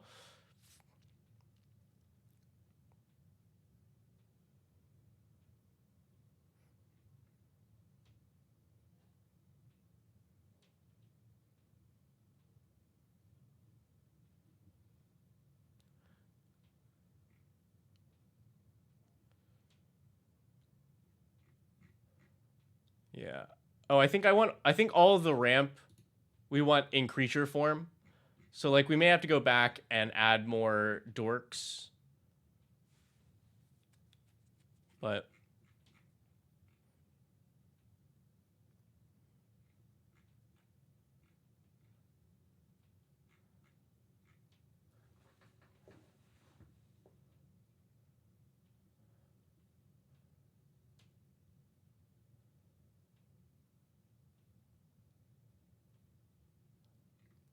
I'm looking for like maybe one more clone. I'm trying to decide what's the weakest. I think it's Cackling Counterpart. I don't know that we're ever doing that flashback.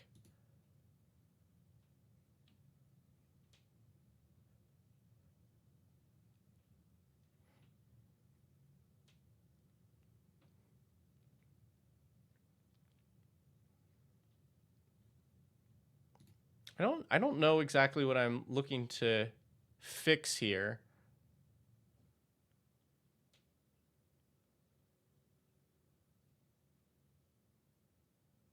I mean, here, this is tutor for thing. So let me just keep, I'm going to keep this hand. Let me move myself. All right, so turn 1, we go forest, we cycle a thicket. Turn 2, oh, that's nice. We can go shepherd, growth chamber, bounce to hand. Turn 3, play Volo. Make a journal.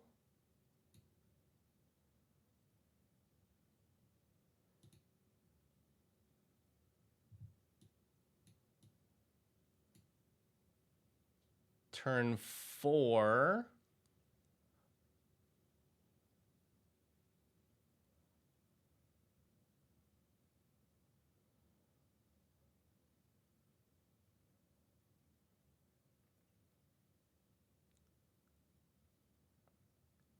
I guess turn 4 we just like find the zookeeper.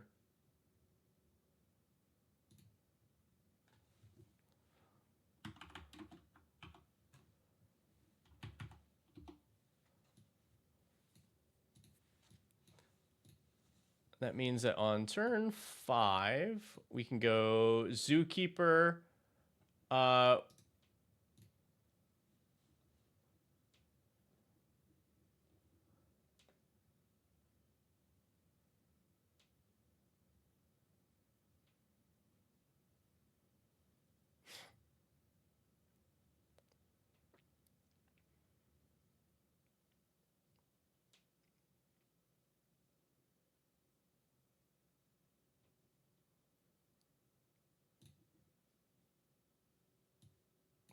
We go, all right, so turn 6.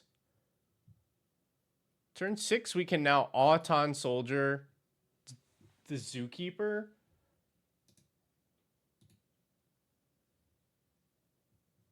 Our Allosaurus Shepherd is a gets a boost.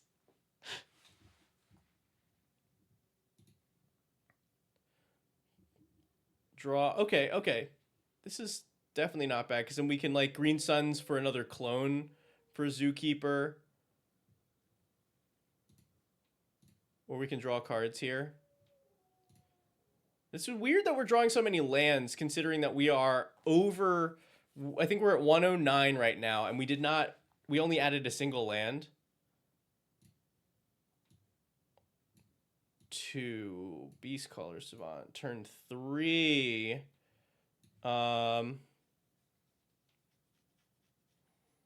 3 we can Volo.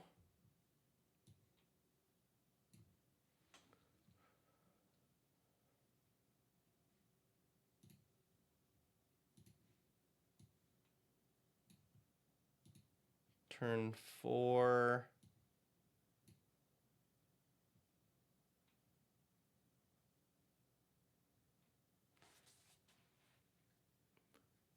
This is we can Eldritch Evolution Volo into into the Zookeeper, I guess.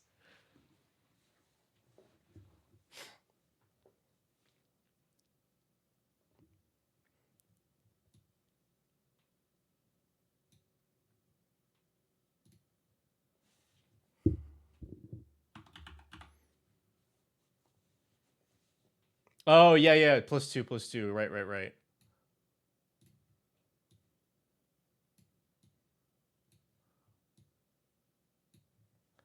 Okay.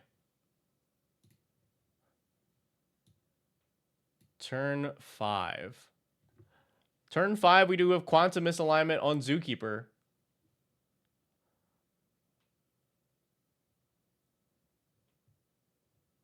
Oh, should be in my graveyard.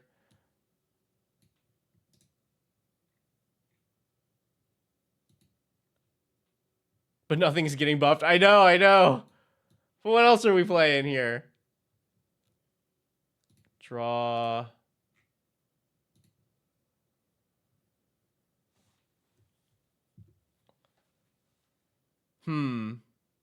Interesting. That is not the issue I thought we would run into here.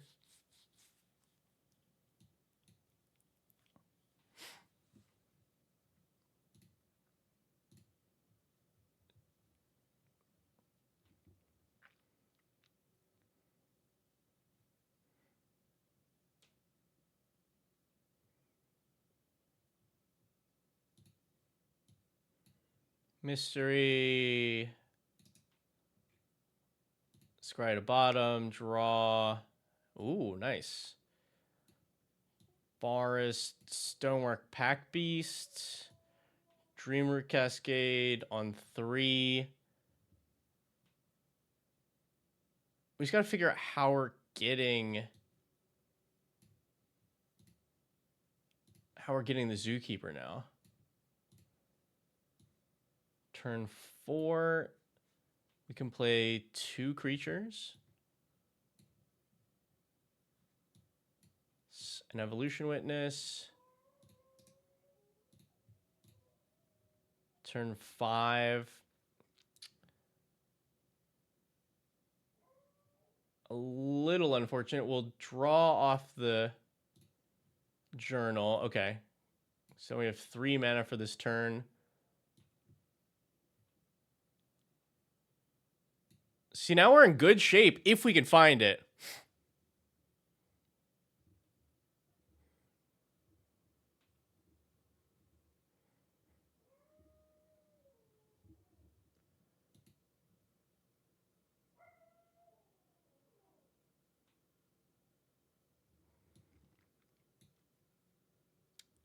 Man, we got such a good setup. We just need the Zookeeper now.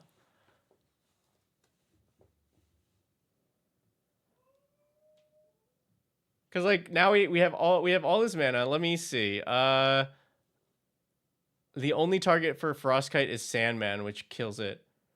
So I think we just pay 2, draw 2 cards.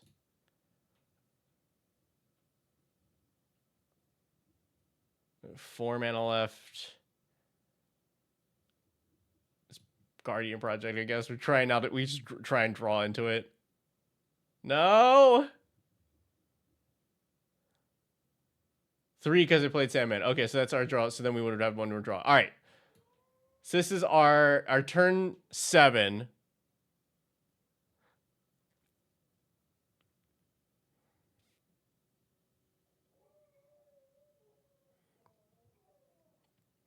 All right, 3 mana. Play this thing. Return up to 1 other target creature to its owner's hand. Oh, that's funny. So if we return like Siren Stormtamer, that's gonna give us, because add a counter here, draw off Guardian Project, and then recast it. Add another counter, draw off Guardian Project. So we spent 4 mana now. We have 3 left. I don't know. We play like an arcane adaptation, and we have so many types. We have We have Hivestone and March of the World Ooze ready to go. We just got it. We can't find. Oh. All right. I'm gonna do one more. Just to. This is informative. All right. This is a good hand. Nice. Turn 1. Stormtamer. Draw. Turn 2. Nope. Oracle. Reveal. Nice. We ramp. Turn 3.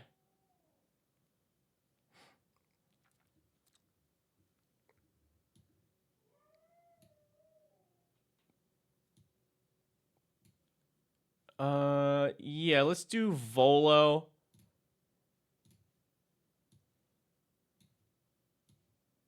Hedge Whisperer. Okay. So this is turn 4. Can we chord for the Zookeeper here? 1, 2, 3 green, and 1, 2, 3, 4, or 1, 2, 3, 4 with 2 mana left, enough to also play Mistform Sliver. There we go. Now, yeah. All right. So this is our turn 4. So that's 2 mana. We'll play Misformed Sliver. Add a counter to the journal, and then we go 1, 2, 3, 4, 5, 6, 7.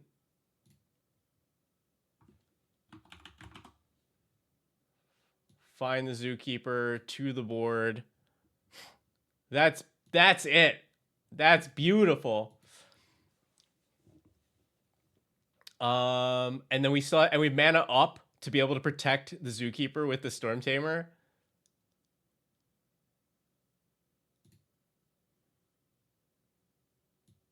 Oh, Temple Mystery, Scry. We have plenty of card draw, so I'll leave that on top.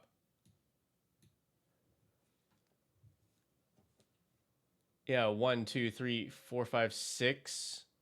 We probably try and protect this, so we just play like Master Biomancer. Add a counter. Maybe right before we untap, we can get Sneaky. And then get to draw 3 cards. Draw for turn. So this is turn 7. I'm not going to fish past this point. But on turn 7, we can now drop March of the World Ooze. Everything is base 6/6. Is an ooze. We have a mana up to sack Storm Tamer if we need it. And that's gorgeous. Okay.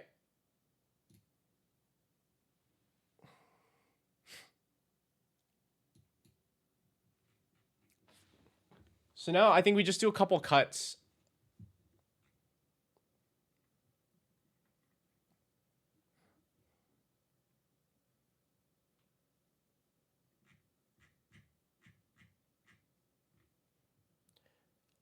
Yeah, I was less interested in these big spells.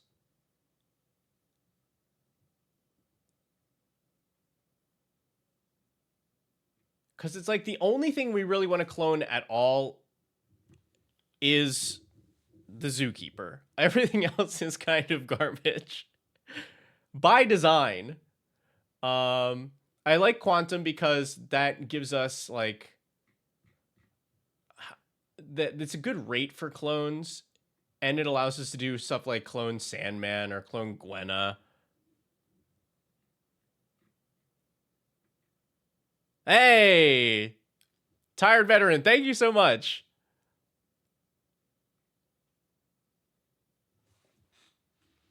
Really, I appreciate that. We're having a good time. This is great.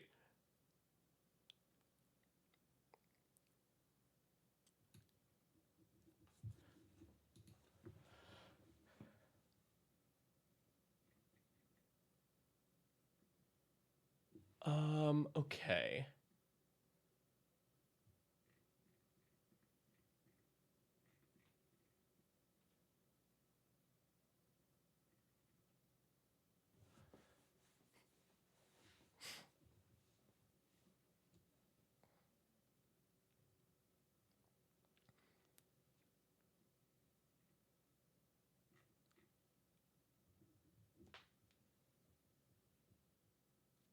Okay, so I'm examining the clones a little bit because they're like,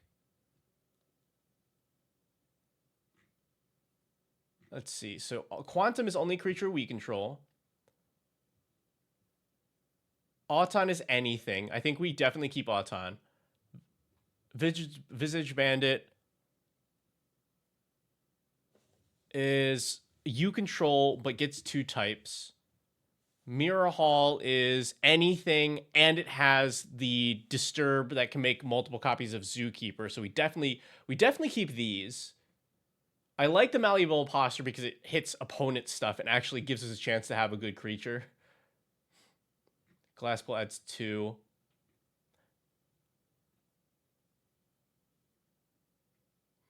I think maybe we cut Dwari. Because this can only clone... this can only clone our Zookeeper or other bad stuff. Frostkite...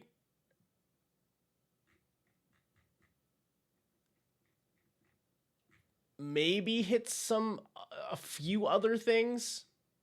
They're both not great. Yeah, I just don't think we keep all the clones, period. I think we do want to trim a couple clones.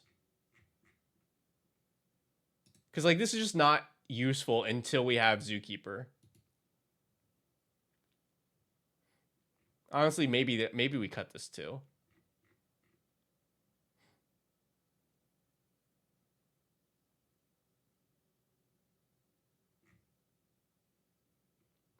Yeah, because this is the same thing. No good targets except for Zookeeper.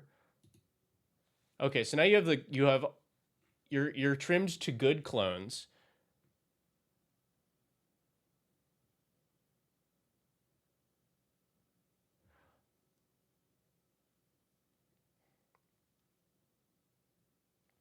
What about Marvin? I don't think Marvin does anything for us here, right?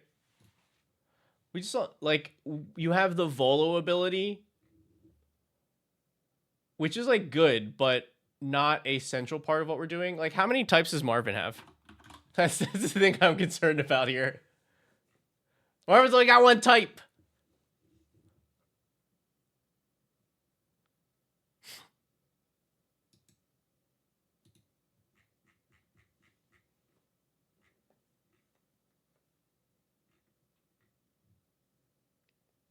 Except it's a frog. Yeah, true.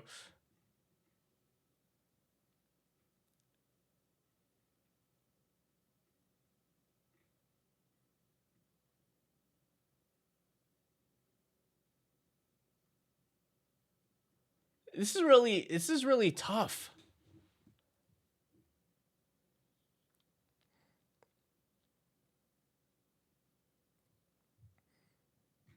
All right, yeah, I think I'm down to cut the Quantum also. I like Endless Evil still being like a clone that continues to make more. Yeah, Croaking counterpart takes away the others, making it just a frog. But then at least it gives itself +1/+1.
The Misformed Sliver is cute, but I think not cute enough.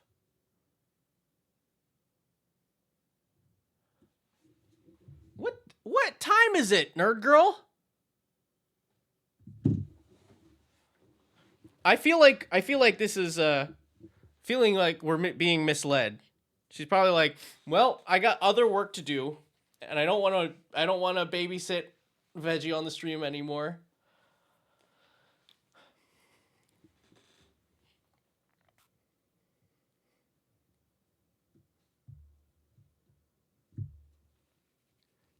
Ooh. 6 a.m. meeting.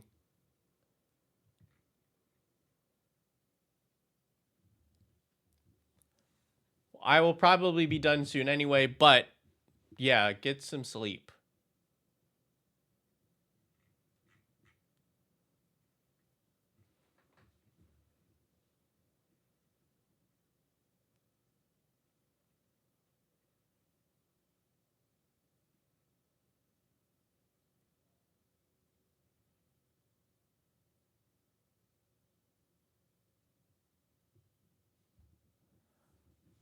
I think I am going to cut this in Biggin. If we're not doing the ridiculous thing with it, then...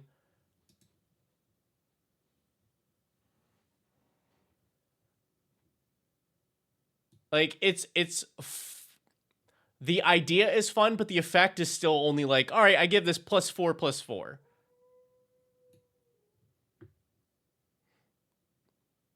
All right, we're at 101.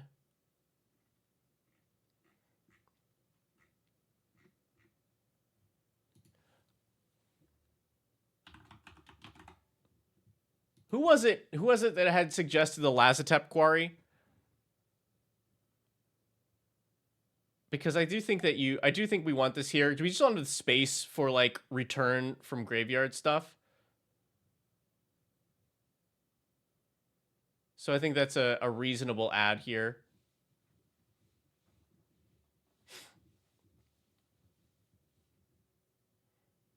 It's also funny that it adds a creature type to it. So if you use this on something else, we have one spell and an evolution witness. So I think we being able to drop this into the land base, I'm happy with.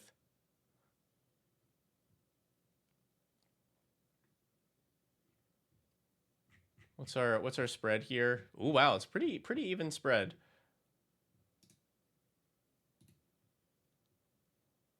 Vizier, no, Vizier is not in it because it's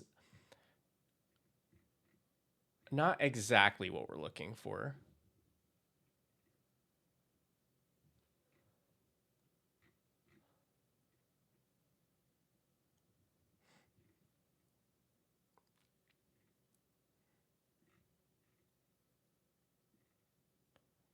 This is very dumb. Maybe we cut this Turn Timber Ranger. It's 4 types, but boy, it sure does not do a whole lot.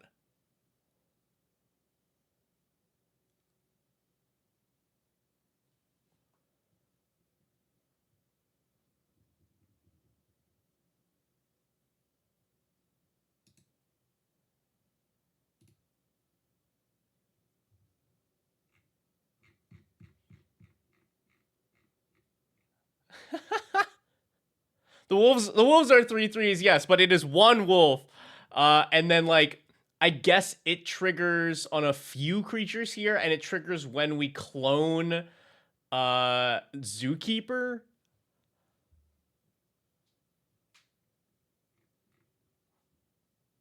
Like I think I like the other stuff better. We don't want to cut too many 3s because those are we can neoform them and we can Eldritch Evolution them. And like being able to put 2 bodies out that are large because of the Zookeeper buff is better than putting out, well, I guess putting out 1.5 since the wolf only gets one counter. Name ally. That's a fair point. Stop trying to. We don't have space.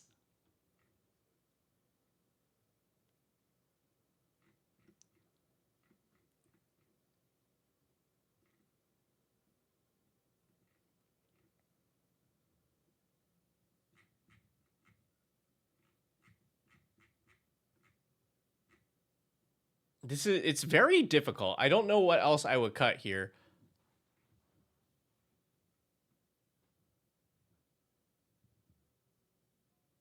All right.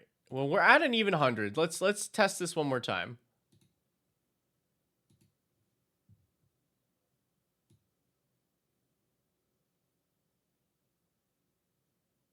Yeah, that's fair. I think the equipment is pretty cuttable. All right. Temple, Scry, Thicket to the bottom. Draw.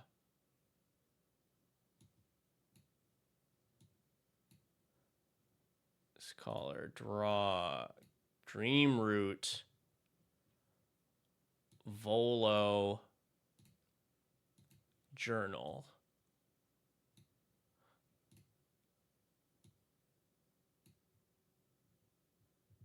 Island. we could Visage Bandit the Beast Caller Savant. Oh, you know what we should, the previous turn should have been Volo using Beast Caller Savant. No, never mind. Is we can Bandit the Savant and give it it would have 5 types.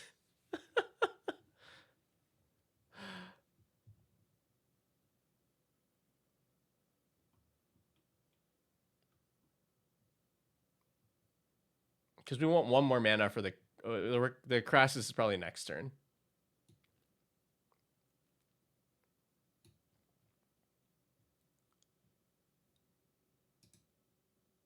Yeah, so now we just ramp, sure. Draw. So we have 6 mana. So we Crassus for 4. X is 4, add a counter. And then we can like Simic Growth Chamber.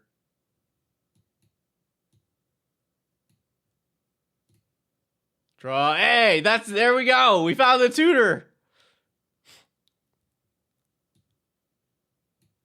We Eldritch Evolution. The Beast Caller Savant.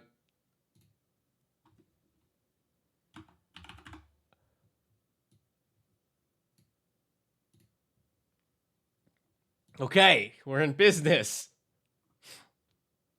This is getting +5. This is getting +3. We put what this was 4 counters. So this is a 7/7 flyer. We've done it.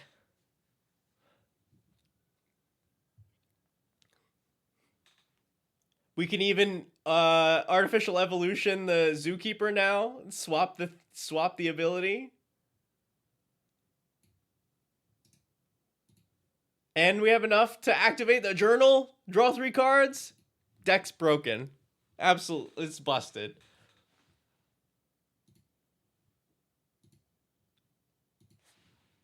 I'm happy with this. I don't know what to tell you as far as interaction.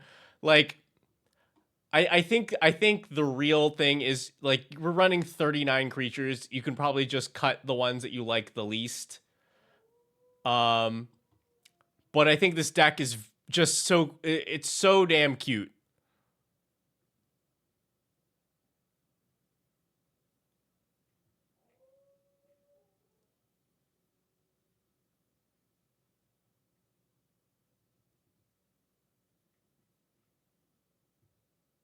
Yeah, like you're in blue, you just put counter magic in to protect it.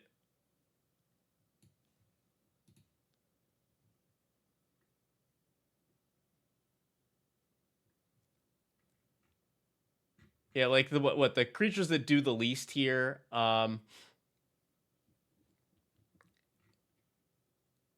is like Iguana Parrot.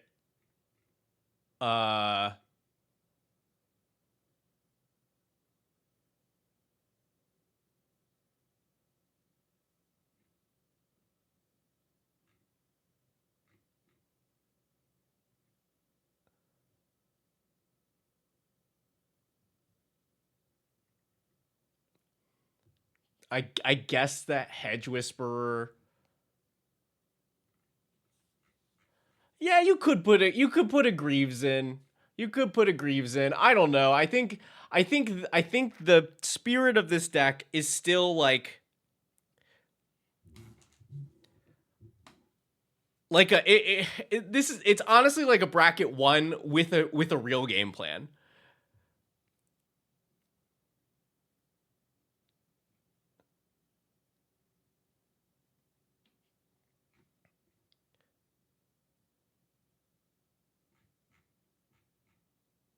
But yeah, all right, yeah, here we go. We'll remove the spider suit.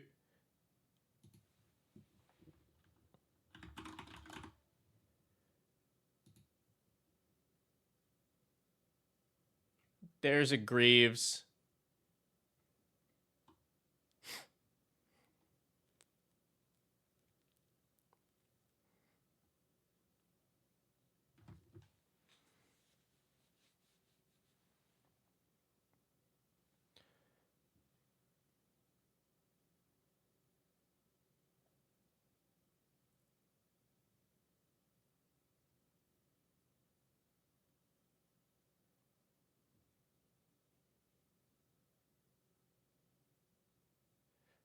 Yeah, I love this deck. This makes me very happy. Thank you for submitting this, dog boy. I'm gonna drop you the link there because it is also past my bedtime. Not really, but there is additional work that I need to do today.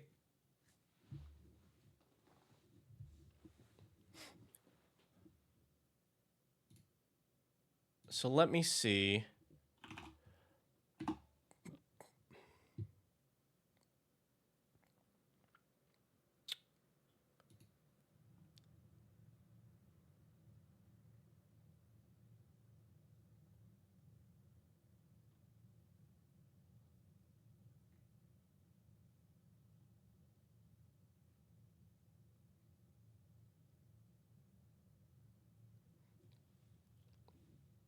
Hey, old napkin eye. Thank you. Appreciate it.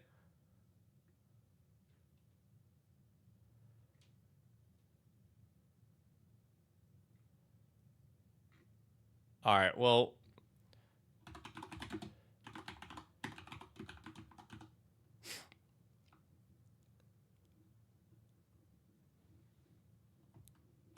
we'll send you all over to Tappy. Looks like she's playing Commander with cool people. Thank you, everybody. This is an excellent day today. Ideally, we are back to our regular schedule. So I will be doing the deck tech stream every Wednesday, and I'll be doing whatever the hell I want on Sundays. So I will probably see you on Sunday. Cool? All right, everybody. See you next time.